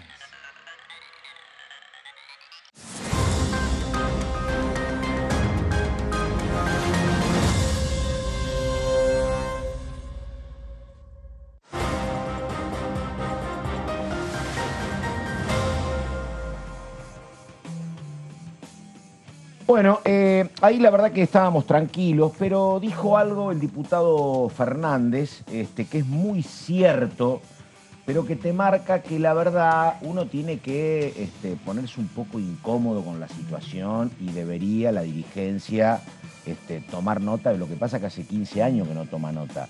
Digo que decía Fernández cuando hablaba de las defensorías de las mini pymes, que cuánto hace, pregunta, que no está designado el defensor del pueblo. Y la verdad que es como el sumum del no diálogo y de la falta de acuerdos. Es una, digo, no quiero decir pavada, pero a ver, ponerte de acuerdo para designar el defensor del pueblo. Ni siquiera, en serio, no te pido el procurador que pone que alguien de la corte, defensor del pueblo. Yo lo que ruego es que no haya más cargos vacantes, Pato. Vos pues lo querés todo para vos. No, porque pero no se ponen de acuerdo. Tenés Te quedas vacante con un cargo, ¿qué hacemos? Mirá la corte. No, pero aparte, ¿me entendés? La Defensoría del Pueblo, como tal, sigue funcionando. Sí. ¿Me entendés? Pero digo... Estuvo en danza, ¿te acordás que estuvo Perdóname, en Sarguini? ¿te ¿Se digo una acuerdan cosa? el nombre Perdóname. de Sarguini en un momento? Eduardo Mondino cerca. fue el último. Eduardo Sí. Mondino era gobierno de Néstor Kirchner, si no me equivoco, o de Cristina. Mondino tuvo algún rol en la 125, que era el 2008, si no me equivoco. Bueno, de ahí, 2009 se fue. Escúchame, ¿cómo puede ser la verdad? Porque Fernández dice, falta de acuerdo. Bueno, júntense. Sí.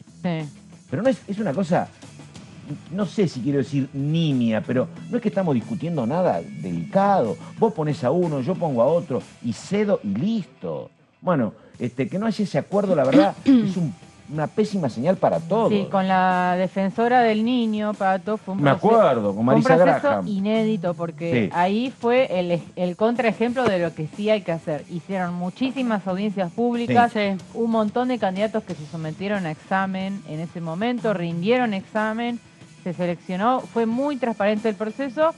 Luego Graham Marisa Graham, la Sí. elegida, tuvo algunos cuestionamientos. Sí. Por su postura a favor de la Sí, interrupción en ese voluntaria del momento, embarazo, ¿no? el aborto que no tenía nada que ver con la No. discusión, pero bueno.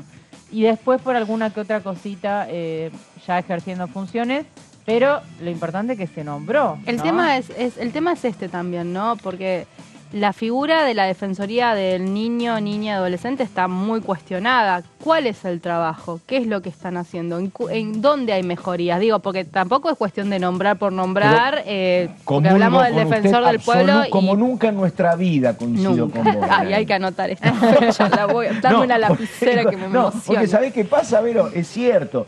Porque hay una cuestión supra, que es el tema económico. Los otros días no eran datos de ninguna consultoría de la Iglesia, eran datos del INDEC.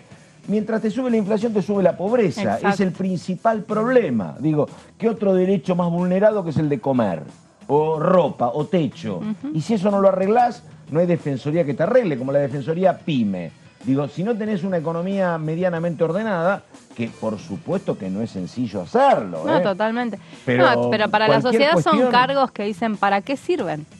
¿En qué me facilita No, a mí claro. o en qué me ayuda Pero en mi perdóname, si vida además diaria? tenés la Defensoría del Pueblo y hace 12 años que está vacante, digo, porque me parece, digo, ni si vos decís, vamos a discutir cuál debe ser el embajador en Estados Unidos, bueno, lo discuto, qué sé yo, pero defensor del pueblo. Es decir, ahí te muestra más o menos lo que pasa, porque ahí me parece que hay responsabilidades divididas, 50% de la Sí. oposición y 50% duda. del oficialismo, ¿no? Sí, sin duda. ¿Está el diputado? Sí.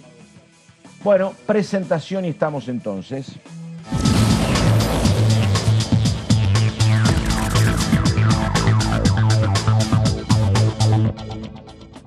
Bueno, ahí estamos con el diputado Acef, Alberto Acef.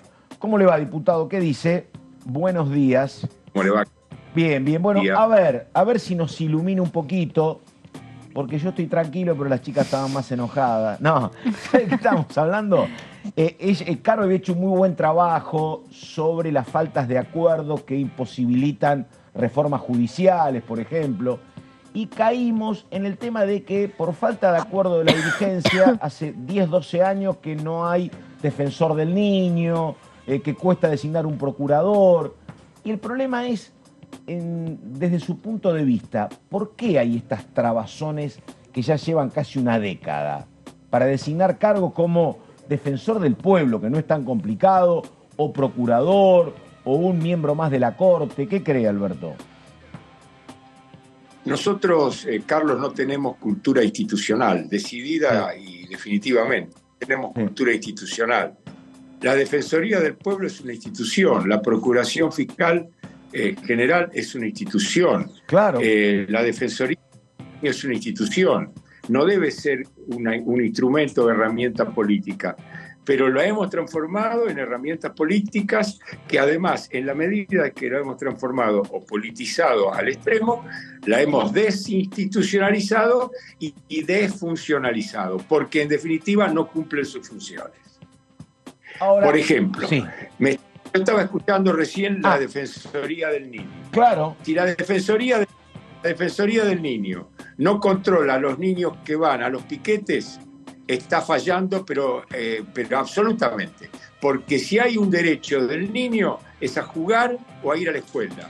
Si está en edad de jugar o ya en el tiempo del día para jugar, tiene que jugar y no estar en un piquete. Y si tiene que estar en una sala de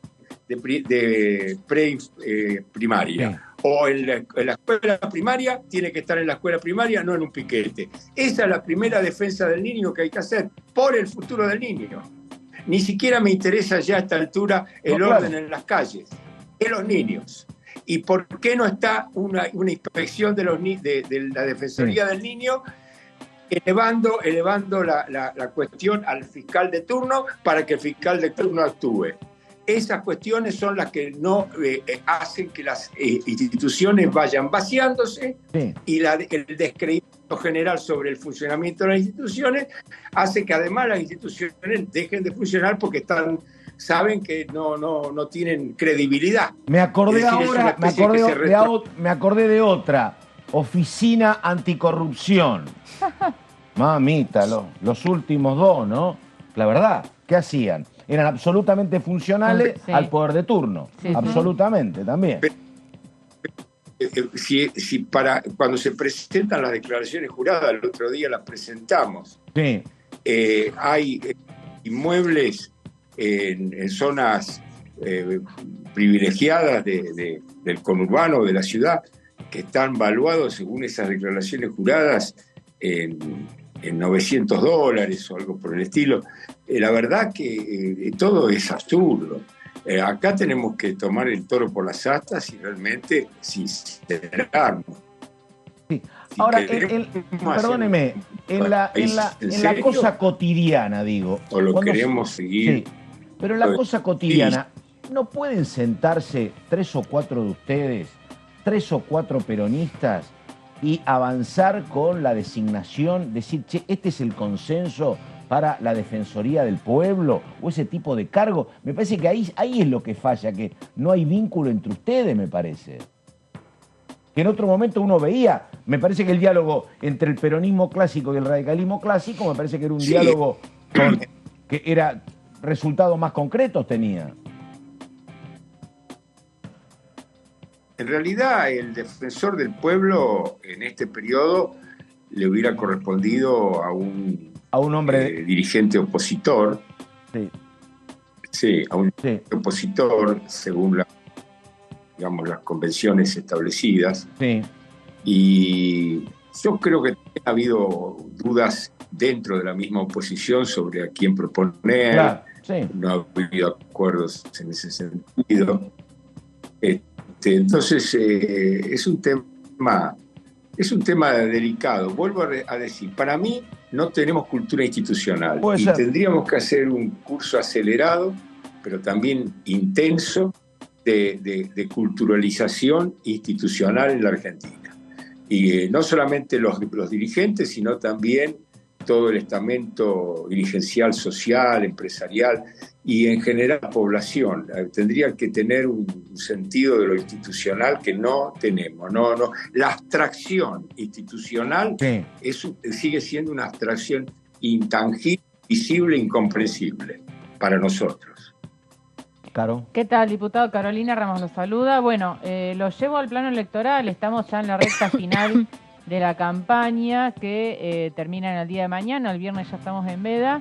Y bueno, en el PRO han enviado esta semana bastantes señales de unidad, al menos en las imágenes, ¿no?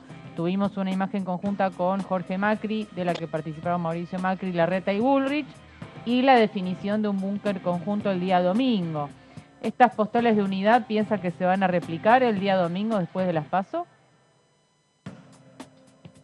Sí, la primera postal de unidad, Carolina, es que hay unidad de criterio en términos generales, en las grandes líneas de lo que hay que hacer para cambiar la Argentina.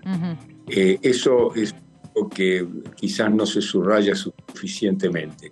Nadie cree que no haya que modernizar todas las cuestiones que hoy están señaladas e identificadas como arcaicas en el país, desde la cuestión de los contratos laborales a futuro, no, los derechos adquiridos nadie los toca, hasta el sistema tributario, pasando por una simplificación de los trámites burocráticos, las desregulaciones, la apertura económica creciente, la promoción de la creación de empresas, lo cual no quiere decir que se acepte el objetado de que las sociedades simplificadas, creadas simplificadamente, se transformaba en una emboscada porque podían surgir sociedades fantasmas para cometer delitos.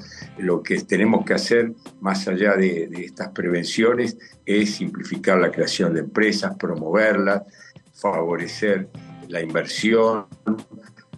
Si Paraguay tiene 3/10, 10 de IVA, 10 de ganancias, 10 de bienes personales, bueno, nosotros no podemos tener 35, porque entonces hay una una disparidad que favorece la fuga de capitales argentinos. Asunción hoy es un boom de construcción, producto de que todo el nordeste argentino invierte ahí, mientras nuestras provincias del nordeste vegetan y van empobreciéndose a la par empobrecimiento general, pero además con datos concretos de cómo drenamos nuestros recursos económicos y nuestras energías, incluso desde el punto de vista personal, porque hay muchos que no se limitan a invertir afuera, sino que van directamente ellos a instalarse afuera. Entonces, en definitiva, estamos vaciando el país. Bueno, todo esto nosotros lo tenemos en claro de cómo corregirlo.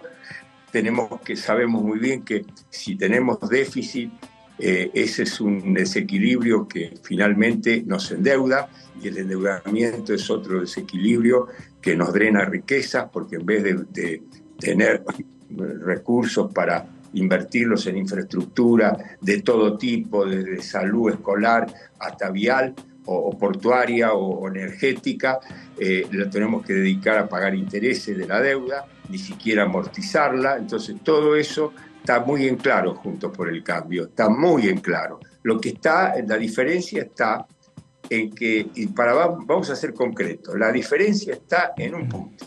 Para mí el punto clave, el nuclear, el punto nuclear es, Larreta dice, tengo que sentarme con los dirigentes y acordar para sacar las leyes. Y nosotros decimos, con Patricia Bullrich, que el acuerdo con los dirigentes es posterior a un acuerdo con la sociedad para cambiar a fondo esta situación. Porque, ¿qué pasa?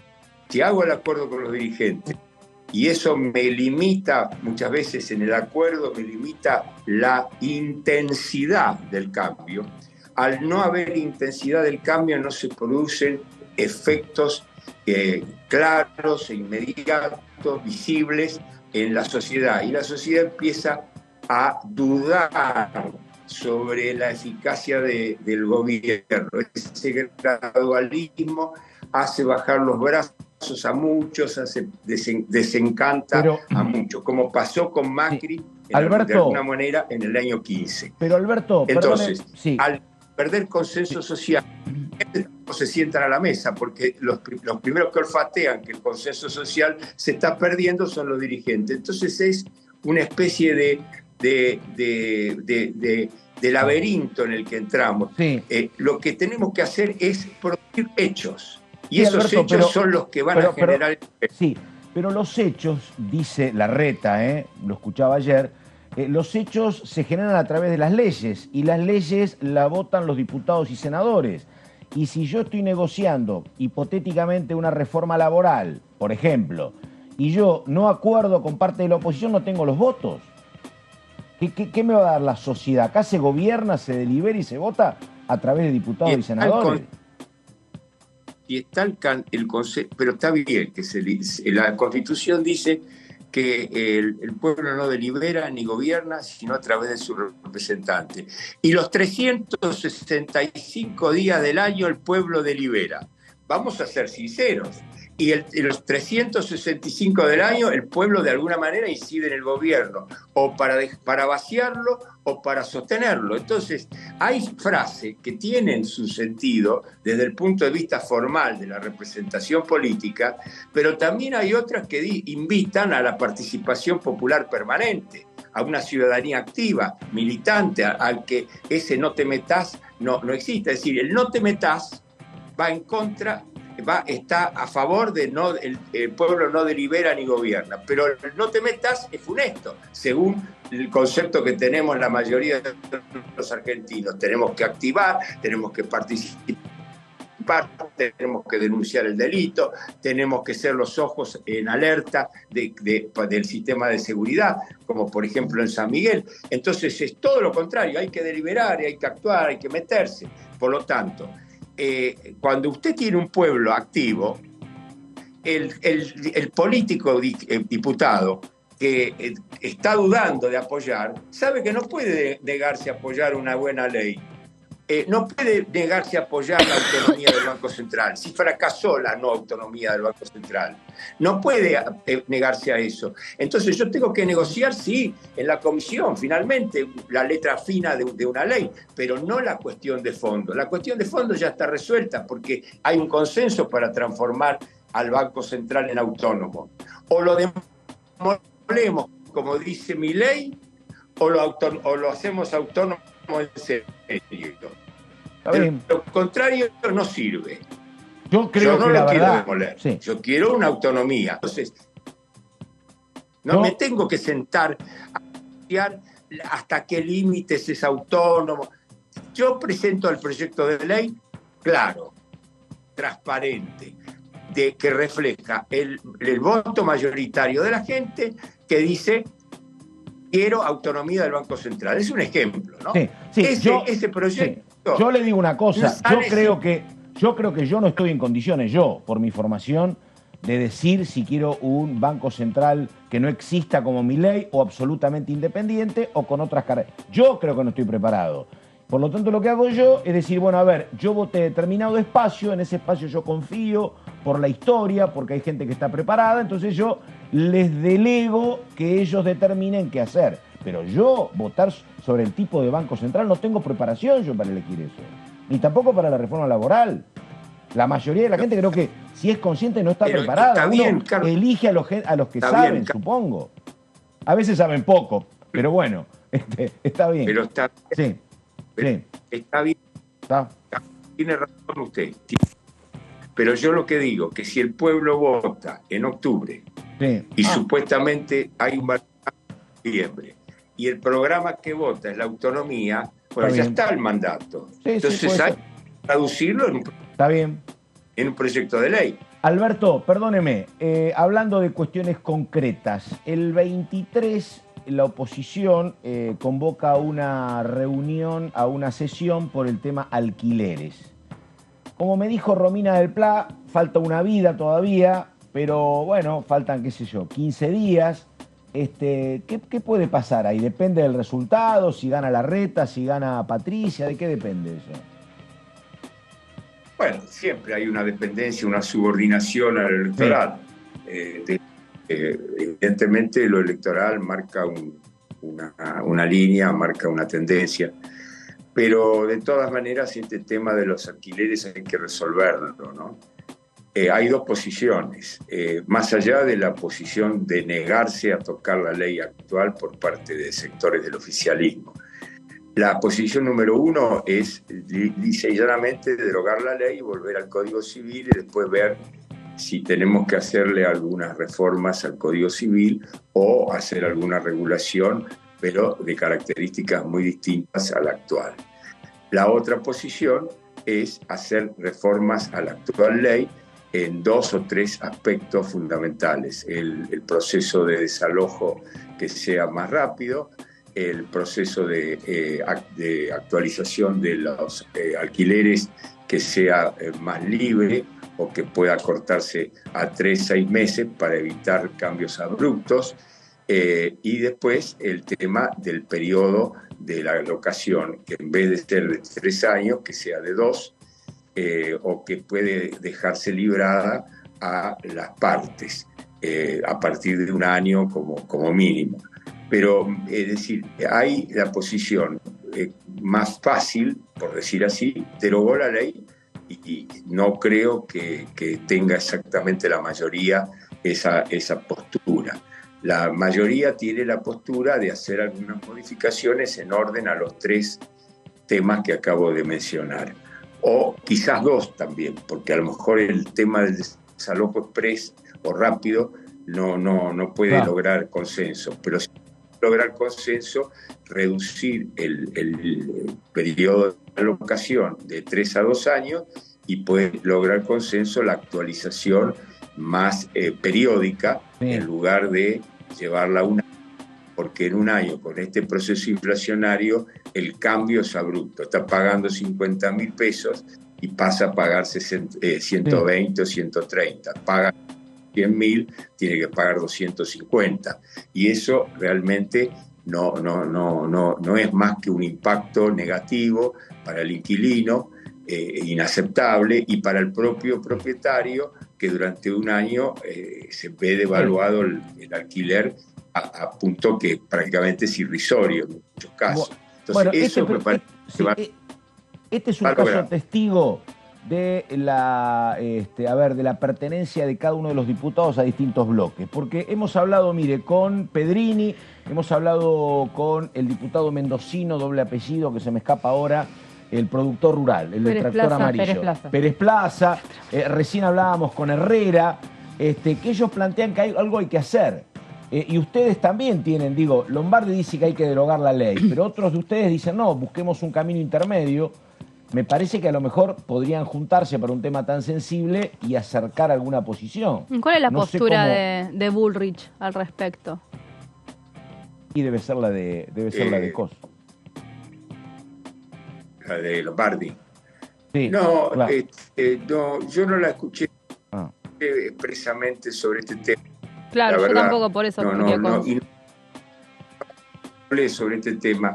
No, yo con Lombardi hablé hace un año de este tema, en una reunión, y él dijo en un momento, mira, está bien los proyectos que vos presentaste, que yo presenté los proyectos de reforma de la ley, más o menos orientados, acabo de señalar, incluyendo los incentivos de construcción de viviendas para alquilar o para reformar, refaccionar viviendas viejas para destino a alquilar, con desgravaciones que estimulen esas inversiones para que haya más oferta de inmuebles en alquiler. Es decir, es integral lo que yo propuse. Y él me dijo, estoy de acuerdo con eso, como me lo dijo López Murphy, varios diputados que estaban completamente de acuerdo, pero en un momento dado es como que se llegó a un punto. Mira, en vez de discutir tanto, hagamos una cosa más sencilla. Se deroga esta ley y después se discute. A mí nunca me terminó de cerrar esa idea de derogar la ley y empezar a discutir, porque es como empezar de nuevo. Yo preferiría una transición más ordenada, con unas reformas a la ley actual que permitan después, en todo caso, estudiar más a fondo, pero ahora resolver lo urgente. Y lo de la derogación puede ser más fácil desde el punto de vista de deroga 6 puntos, pero resulta que ahí la autonomía de la libertad de las partes es muy buena, lo establece la Constitución, lo establece la ley en general, pero resulta que en un mercado tan distorsionado, con los ingresos tan decaídos como tenemos, los ingresos personales, en una economía tan famélica, la autonomía de la voluntad, ¿cómo funciona? No es tan fácil. Entonces, yo creo que hay que reformar esos puntos de la ley actual y darle una respuesta con un componente que no se está hablando mucho. Incentivos a la construcción de viviendas para alquilar. Sí. Incentivos para eso, para que haya más oferta y la gente tenga un estímulo para dirigir sus inversiones a ese objetivo, porque sabe que está incentivado, con incluso disminución de impuestos a las ganancias, de impuestos personales. Todo eso tiene que estar pensado para estimular, incluso para reactivar el mercado de la industria de la construcción, que es tan movilizadora de la economía. Porque nosotros tenemos que pensar en los factores movilizantes, dinamizantes de la economía. La economía hoy está muy, muy gravemente herida, por no decir que está por el piso. Entonces hay que empezar a instrumentar lo que la teoría indica. Primera, las industrias multiplicadoras. La construcción es una de ellas. Y aprovechamos para resolver un problema que es el inquilinato, donde hay 4 o 5 millones de argentinos que alquilan y los jóvenes, sobre todo, los jóvenes que tienen que salir, independizarse, hacer su vida y no pueden acceder a una vivienda, ni siquiera alquilándola. Eso es una grave. una grave afectación a los derechos sociales más elementales de la gente, que es vivir, tener una casa, y no quiere que la regale nadie, quiere alquilarla. Exactamente. Diputado Alberto Asef, muchas gracias, buenos días y hasta cualquier momento. Muchas gracias, Carlos. Gracias a Carolina, gracias a... Muy bien, ahí estamos. Después del diputado Asef, hay varias consideraciones, después las hacemos, pero ahora el momento del diputado Leopoldo Guido Moró, hombre clave en la Comisión de Juicio Político, ayer decía esto. La ausencia de la oposición es muy elocuente. No ocurrió a lo largo de muchos meses en los que se viene desarrollando el juicio político. Y entonces, ¿por qué ocurre en estas circunstancias? Porque es obvio que el testimonio de Silvio Robles, que prestó la semana pasada, bueno, prestar es una forma de decir, en realidad el no testimonio de Robles, demuestra que se tocó un nervio sensible. ¿Y por qué se tocó un nervio sensible? Bueno, precisamente por el rol que Robles tuvo en el tráfico de influencias, sobre todo en dos decisiones de la Corte, en el tema coparticipación y en el tema Consejo de la Magistratura, que no solo está revelado en las conversaciones que se conocieron entre él y el ex ministro de Justicia de la Ciudad de Buenos Aires, donde el tráfico de influencias surge a la vista y él incluso hasta tiene la actitud arrogante de decirle a D'Alessandro, ponele el nombre de Fallo Robles al rechazo de una excusación o recusación que había hecho el Poder Ejecutivo, sino que además hay un cúmulo de indicios, incluso algunos expuestos por testigos que pasaron por aquí, que indican que, valga la redundancia, Silvio Robles tiene un papel relevante en el manejo de la Corte. En cuanto a, muchos han denunciado amenazas sobre funcionarios, extorsión sobre funcionarios, atribuirse el voto de 3 de los miembros de la Corte, o sea, de la mayoría de la Corte. Al menos es lo que han dicho algunos testigos. Y hubiera sido bueno confrontar esos dichos con los dichos de Robles, incluso para él mismo, si quería quitarse de encima esas responsabilidades. Pero bueno, tomó otro camino, que fue el camino de negarse prácticamente a declarar, amparándose falsamente en el artículo 18 de la Constitución y más falsamente todavía en el artículo 8 del Reglamento de la Justicia Nacional. Por ejemplo, frente a preguntas que de ninguna manera lo comprometían. Una de ellas es si tenía conocimiento o amistad con D'Alessandro, cosa que es pública y notoria, pero bueno, se negó a responder. Y esa actitud reticente tiene que ver con el hecho de un ocultamiento. Además, hay que subrayar que acá pasaron, como ustedes lo pudieron registrar durante meses, funcionarios de altísima jerarquía de la Corte, secretarios de Corte, secretarios letrados de vocalía de Corte, de mucha más jerarquía que Robles. Pareciera que Robles quiso dejar sentado el precedente de que él es más importante que todos esos funcionarios en una actitud realmente arrogante. Pero bueno, nosotros no calificamos lo subjetivo, lo objetivo es que faltó a la verdad, ocultó la verdad. Por eso hemos elevado ahora una nota a la Corte, como indica el reglamento de nuestra comisión, para que en función de la superintendencia la Corte adopte las medidas correspondientes respecto a la actitud de Robles. Y en cuanto a la oposición, bueno, se plegó a lo que venía pasando esta semana, que era tratar de mostrar a Robles como una víctima de un acoso que en ningún momento sufrió en esta comisión. Y además yo creo que la oposición se está dando cuenta que le resulta muy difícil defender lo indefendible. Bueno, faltan apenas 22 minutos para el mediodía. Está Caro Ramos, muy enhiesta ahí, preparada para hablar de Comisión de Juicio Político. A ver. Sí, Pato, vamos a repasar en placas lo que ya venimos contando a lo largo del programa y que también contaba el diputado Leopoldo Moró y que tiene que ver con la reunión del día de ayer de la Comisión de Juicio Político. ¿Se podría decir que fracasó? A mí me parece que sí, pero bueno, no sé si coinciden.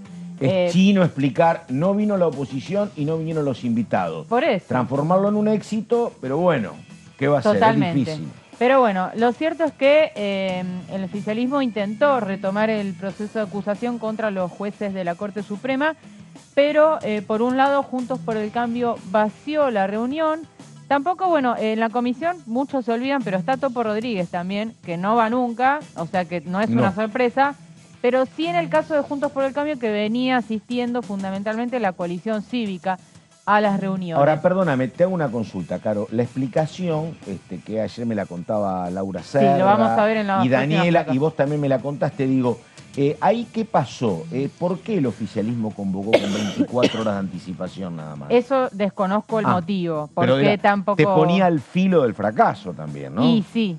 Claro. A ver, hay que aclarar que los testigos que se convocaron a último momento estaban aprobados, no es que de la galera lo han sacado, pero sí se convocó con muy poco tiempo y no le da tiempo a la oposición quizás a pensar preguntas o a ver cómo se presenta el interrogatorio, ¿no? Así que bastante justificado, creo, a mi criterio, la posición de la oposición en este caso puntual. Y además, el dato importante es que faltaron todos los testigos, que eran 4 en total, que habían sido citados para el día de ayer. Además de Alessandro, estos 3 que se agregaron a último momento. Vamos a ver la próxima placa. Los testigos que faltaron. Bueno, por supuesto, Marcelo de Alessandro volvió a notificar a la comisión que por motivos personales no podía asistir. Y ahí lo que resolvió el oficialismo, que tiene mayoría propia, recordemos, con 16 votos en la comisión para aprobar lo que desee, aprobó volver a citarlo bajo apercibimiento. Es decir, que si se vuelve a negar, bueno, ahí va a tener algún tipo de intimación por parte de la justicia. Y acá lo que decíamos, ¿no? Ignacio Maíquez se convocó a la persona equivocada porque Ignacio es juez de la Cámara de Apelaciones en lo penal, penal juvenil y contravencional de la ciudad. Y en realidad lo que explicaba Tailade después es que el verdadero Maíquez al que quieren citar es Juan Bautista, que es quien habría festejado el famoso cumpleaños en el Hotel Four Seasons de la capital, donde habrían llegado juntos, según algunos registros, Robles y de Alessandro, lo cual comprobaría el vínculo que hay entre ambos y que Robles se negó a decir si conoce o no al exfuncionario macrista en la última reunión. Así que es un testimonio importante el de Maíquez. De todos modos, la citación a Ignacio Maíquez se va a mantener y para la próxima se suma la de Juan Bautista. Vamos a la próxima placa. También habían sido citados Gabriel María Astarloa, que es procurador general de la ciudad. Recordemos que estamos analizando el tema coparticipación federal, el fallo que favoreció a la ciudad de Buenos Aires en el reparto. Y Miguel de Lorenzo, que es de la Secretaría de Jurisprudencia de la Corte, otro testigo. Perdóname, Caro, por hasta Tailade. acá no se sabe, en el caso de Astarloa, de Lorenzo, no se sabe si vendrán la próxima oportunidad, no han respondido. No, veremos qué pasa con ellos, pero también otros 2 testimonios importantes. Vamos a ver en la próxima placa qué pasó con Juntos por el Cambio, los diputados de Juntos por el Cambio encabezados por Juan Manuel López, que es un poco el que lleva la voz cantante, ¿no? En la Comisión de Juicio Político, además es vicepresidente. No concurrieron a la reunión y enviaron una nota a Carolina Gailar, la presidenta de la comisión, donde advirtieron que los últimos 3 testigos, es decir, todos los que no son de Alessandro, Astarloa, de Lorenzo y Maíquez, fueron agregados el lunes con escasas horas de anticipación. Y acá tenemos en la próxima placa un textual de lo que dijo Juntos por el Cambio en la nota que mandaron a Gailar. Es un poco largo, pero es interesante. Dice: al usar como maniobra burda las citaciones sobre la hora, sin respetar los plazos mínimos y razonables que deben ser observados frente a cualquier citación de testigos en sede judicial y también en el marco del procedimiento de juicio político, se intenta impedir el trabajo del resto de los miembros de la comisión. Y también dicen, desde el inicio de este procedimiento hemos asistido a cada una de las reuniones controlando la legalidad del procedimiento y hemos denunciado severas y sucesivas irregularidades, a las que se suma esta que sucedió en el día de ayer. El rol un poco de los diputados de la oposición es controlar que las preguntas, por ejemplo, no sean capciosas o que no tengan que ver con cuestiones personales o que no se intente presionar a los testigos. Bueno, un rol más de fiscalización del proceso. Es un tema, ¿no? Porque, bueno, lo que hablábamos ayer con algunas compañeras era justamente que es difícil adivinar el día después de esto, ¿no? Porque ¿qué herramientas, la pregunta era, qué herramientas tiene la comisión y qué herramientas tiene Carolina Gailar si esto se repite? ¿no? Sí. Si te siguen ninguneando los convocados, porque de todos uno solo, que fue Tonón el que vino, Sí. al resto ni siquiera hubo, Sí. ahora vendrá para D'Alessandro, Sí. y lo mismo pasa, me parece que tampoco es menor lo que pase el domingo en la votación, Por ¿no? supuesto. No, Digo, y además, perdón, sí, no. todavía está la respuesta que nunca brindó Maqueda.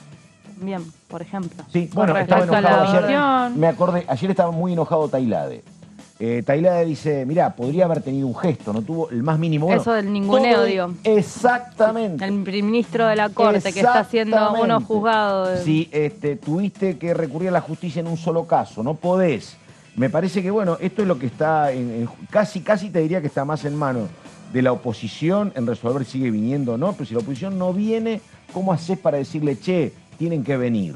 En algún momento Sí. dijeron, bueno, vamos a ir para controlar. Sí. Pero ¿y ahora? Por Sí, eso es y un además tema. el factor tiempos, porque a ver, Claro. pensemos que todavía, como decía Vero, faltaría una audiencia sobre coparticipación. Después tenemos todos los testigos que hasta ahora se negaron que supuestamente los citarían en audiencias Y remanentes. después vas al tema Y ya después de vas al tema la fallo suspensión de la de elecciones Corte. si finalmente Claro. amplían el juicio político. O sea, la pregunta es ¿cuándo culminaría o cuándo se firmarían los dictámenes? Es algo que todavía no está Todo demasiado esto claro. se disparó ayer con Tailade y con mis compañeras porque había hablado Tonelli de que él suponía que la comisión iba a ir languideciendo. Sí.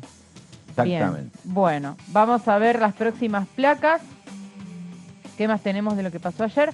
Bueno, además, el Frente de Todos, y ayer Gailar leyó la nota, que se va a enviar a la Corte solicitándole que releve de este secreto, y lo puse entre comillas, no por casualidad, a Silvio Robles para que responda a las preguntas que dejó sin contestar. Lo puse entre comillas porque en realidad Robles se ampara en un artículo de la Constitución que dice que nadie está obligado a declarar contra sí mismo, pero es un poco confusa la situación porque él, según dice Tailade, no está involucrado. Según Tailade, no hay ninguna causa que lo involucre, eso está mucho más claro. Ahí venía la Totalmente. otra discusión, si las causas están realmente cerradas o dormidas, como decía López, que es una discusión legal complicada. Totalmente, y además hay más de 20 funcionarios judiciales que declararon como Robles y Claro. ninguno se amparó, y esto lo remarcó mucho Vanessa Siley, en ese artículo de la Constitución. Todos respondieron, obviamente algunas habrán dejado sin contestar, pero realmente Robles fue calificado como un testigo manifiestamente reticente, ¿no? Y en este pedido los diputados hablan de una, bueno, como decía, ¿no?, manifiesta y reiterada reticencia de Robles y afirman que su conducta afecta la transparencia del funcionamiento judicial de la Corte. Y tenemos una última placa, que es lo que ya veníamos diciendo, ¿no? A propuesta de Rodolfo Tailade se aprobó citar como testigo a Juan Bautista May, que es fiscal general de la ciudad, ya que según el Frente de Todos, bueno, comprobaría en el festejo de cumpleaños que Robles y D'Alessandro llegaron juntos, con lo cual tendrían un vínculo, y de ese vínculo surgiría que, bueno, se pactó de alguna manera el fallo de la Corte que favorece a la Ciudad de Buenos Aires con el reparto de la coparticipación. Así que bueno, esto es lo que sucedió en el día de ayer en esta accidentada, diríamos, reunión de la Comisión de Juicio Político. Bueno, sentate Ramos, porque la verdad quería escuchar la opinión de Ramos, también la de Benaim, por esto de que hablamos tanto con Alberto Asef. Yo no lo termino de entender, no la posición de él, la posición que expresó Macri, que expresó Bullrich, y que ahora dice Alberto Asef que, bueno, no hay que hacer acuerdos con dirigentes, porque cuando hay acuerdos con dirigentes el tema se demora y la sociedad se frustra. No me cierra desde lo numérico. No sé de dónde, ya alguna vez lo hablamos a esto con Ricardo López Murphy. Es lo que uno explicaba del kirchnerismo, que fracasó en las reformas judiciales porque no quería conceder nada. Bueno, el resto, si vos no concedes nada, no te va a dar nada. Acá, si vos no flexibilizás tus números, salvo que haya una elección en octubre que terminen, como dicen ellos, con 135 diputados y con la mitad del Senado. Pero si no, esto de decir, no hay que hablar con los dirigentes porque la opinión ya está. La verdad, no va a haber uno no he visto yo en 40 años diputados por la libre que acompañen el voto de la gente, ¿no? Sí, es La un verdad poco, que no sé. coincide, es un poco la postura del kirchnerismo con las cuestiones judiciales, ¿no? La opinión ya está, pero nunca tenían el acuerdo con los dirigentes ¿Qué y van a ahí hacer? ¿Van a quedaron. hacer una convocatoria, un plebiscito ante cada tema? Porque dicen, no, las conversaciones no importan. Acá se utilizó una vez el tema de la consulta, que era para los temas limítrofes con Chile. Sí, lo hablamos con Camaño, ¿te acordás? Exactamente. Sí. Pero digo, si vos no tenés los números acá, Sí. y para tener los números tenés que negociar. Sí. Yo no termino de entender El la Beagle verdad, fue qué el van a canal hacer. de Beagle. Sí, Claro, justo exactamente, hablando de sí. números, Pato, porque estuve escribiendo sobre el tema, se puede ya casi asegurar que ninguna fuerza va a tener quórum propio. Y bueno. Digo, no lo afirmo, pero en un 90% ya se podría decir. Lo que sí se está viendo es que Juntos por el Cambio podría tener la primera minoría. Algunos cálculos me dicen unos 100 diputados, o sea, tanto Mucho Juntos... mejor que cuando en el 2015 tenían 88. Totalmente, pero igual perdería. Sigue siendo bajo. Porque el escenario Claro. de tercios te baja banca. No pudo hacer No. casi nada del oficialismo con 118. Sí, Sigue siendo algunos un número cálculos menor. más optimistas, si se da realmente y estrictamente el escenario de tercios, hablan de unos 110, 114, lo más optimista que me dijeron, y lo menos optimista unos 100, con lo cual tendrían la primera minoría justa, que les serviría para tener mayoría en las comisiones, pero en el recinto tendrías que negociar un poco más, ¿no? esto Es de lo decir- que es el mismo escenario No hablo parecido con los, al yo te digo la actual. verdad, lo que dice Macri, no, es perder tiempo. La verdad no entiendo la génesis de la idea. Claro. Si vos no tenés el número, acá bueno, al oficialismo, al kirchnerismo se lo criticaba, si querés con razón, cuando decían, es una escribanía. Pero le sobraban los números, a Agustín Rossi acá y a Pichetto en el Senado. Vos, si te sobran números, podés hacer lo que querés. Pero si no tenés que someterte a las concesiones al otro, si no, no sacás nada. Y- No sé cómo van a evitar eso. Bueno, y en este sentido se La verdad- mete... No, lo que dijo Macri en la entrevista y que hoy Cristina salió a tuitear, ¿no? Macri cuestionando, no, mejor dicho, sugiriendo que Bretilnec y Cuaide, sí. los senadores Cristina Cuader y denuncia Snopek, que es como una amenaza. exacto, no tendrían que asistir a la sesión del Senado para aprobar los pliegos judiciales. Cristina salió a cuestionar esas declaraciones de Macri diciendo que era un apriete, no Un recuerdo aprieto. la palabra Sí, exacta, sí. pero... Que pero tenga sí. en cuenta que necesita de recursos de nación. Siempre tuve una buena relación con él, lo llevé de viaje, decía. Porque esa es la vida de cualquier partido provincial, que tiene que andar bien con cualquier gobierno nacional, sea el signo que sea, efectivamente. Me dicen que está Carolina Gailiard en puerta para hablar. ¿Está Carolina? Hola. Bueno, Carolina Gailiard, dale. La comisión una vez más muestra que no deja de funcionar aún habiendo elecciones una semana, porque realmente es un trabajo sostenido que se viene realizando desde a fines de diciembre, cuando surgieron la filtración de los chats que involucran a un funcionario de la Corte, con una posible connivencia con una de las partes del gobierno de la ciudad, la causa coparticipación, desata el pedido de juicio político por parte del presidente de la Nación, y allí se comienza a tramitar este juicio político a los integrantes de la Corte en la comisión. Ahora actualmente estamos con la causa coparticipación y llama poderosamente la atención la ausencia, no es casualidad, la ausencia de la oposición, con siempre alguna excusa para impugnar el funcionamiento, cuando en realidad la verdad que la reunión anterior fue una reunión donde la reticencia permanente del testigo Robles a todas las preguntas que se le formulaban, muchas de ellas pudiendo haberlas contestado, fue una vergüenza realmente que un funcionario de la Corte se niegue sistemáticamente a responder preguntas amparándose en el artículo 18, que obviamente es una garantía constitucional y tiene todo el derecho a hacerlo, pero siempre y cuando hubiera una causa judicial que él pueda ampararse. No es que yo puedo ampararme y no contestar ninguna pregunta aludiendo a ese artículo de la Constitución, que es el derecho a no autoincriminarse. Y por otra parte también en muchos casos aludió al reglamento de la Justicia Nacional, de que había muchas cuestiones del tribunal que él tenía que mantener reserva, cuando en realidad vinieron más de 20 testigos funcionarios de la Corte Suprema que ninguno utilizó ni se amparó en esa reserva para evitar contestar las preguntas. Bueno, ahí estamos, se verá entonces. Ramos, no hay fecha de convocatoria nueva para la Comisión de Juicio Todavía Político. no, y obviamente que en esta semana ya tampoco hay actividad de comisiones. veremos qué pasa la próxima. Yo creo que es fundamental en la comisión saber quién gana dentro de la oposición, saber cómo le va al candidato del oficialismo. Me parece que son temas importantes. Y lo mismo con la cuestión del Congreso que se viene. Ahí el domingo se resuelve. Yo creo que hay mucha diferencia entre que gane Larreta o gane Patricia Bullrich. La verdad, totalmente. Me parece que es un tema importante. Pero bueno.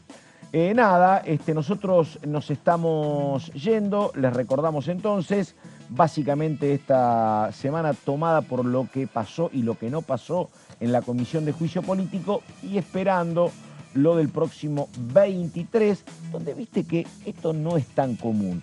Desde los dos bloques te dicen que quieren alguna solución y están diciendo, che, vayamos por esto que es bastante pragmático, el tema de contrato por 2 años y actualización cada 6, pero tenés los duros como Lombardi que quiere derogación y tenés en el oficialismo los que no quieren tocar la ley. No va a pasar nada.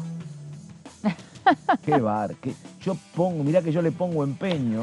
Bueno, ya te digo. Mirá que es miércoles. Benaim, miércoles. Es un gusto enorme. Mirá que mañana te cuento qué puede pasar entonces. Muchísimas gracias, Benaim. Hasta mañana. Caro Ramos, nos estamos viendo en cualquier momento. Por nuestra parte, nada más. Gracias. Enseguida, el señor Horacio Embón. Buenos días.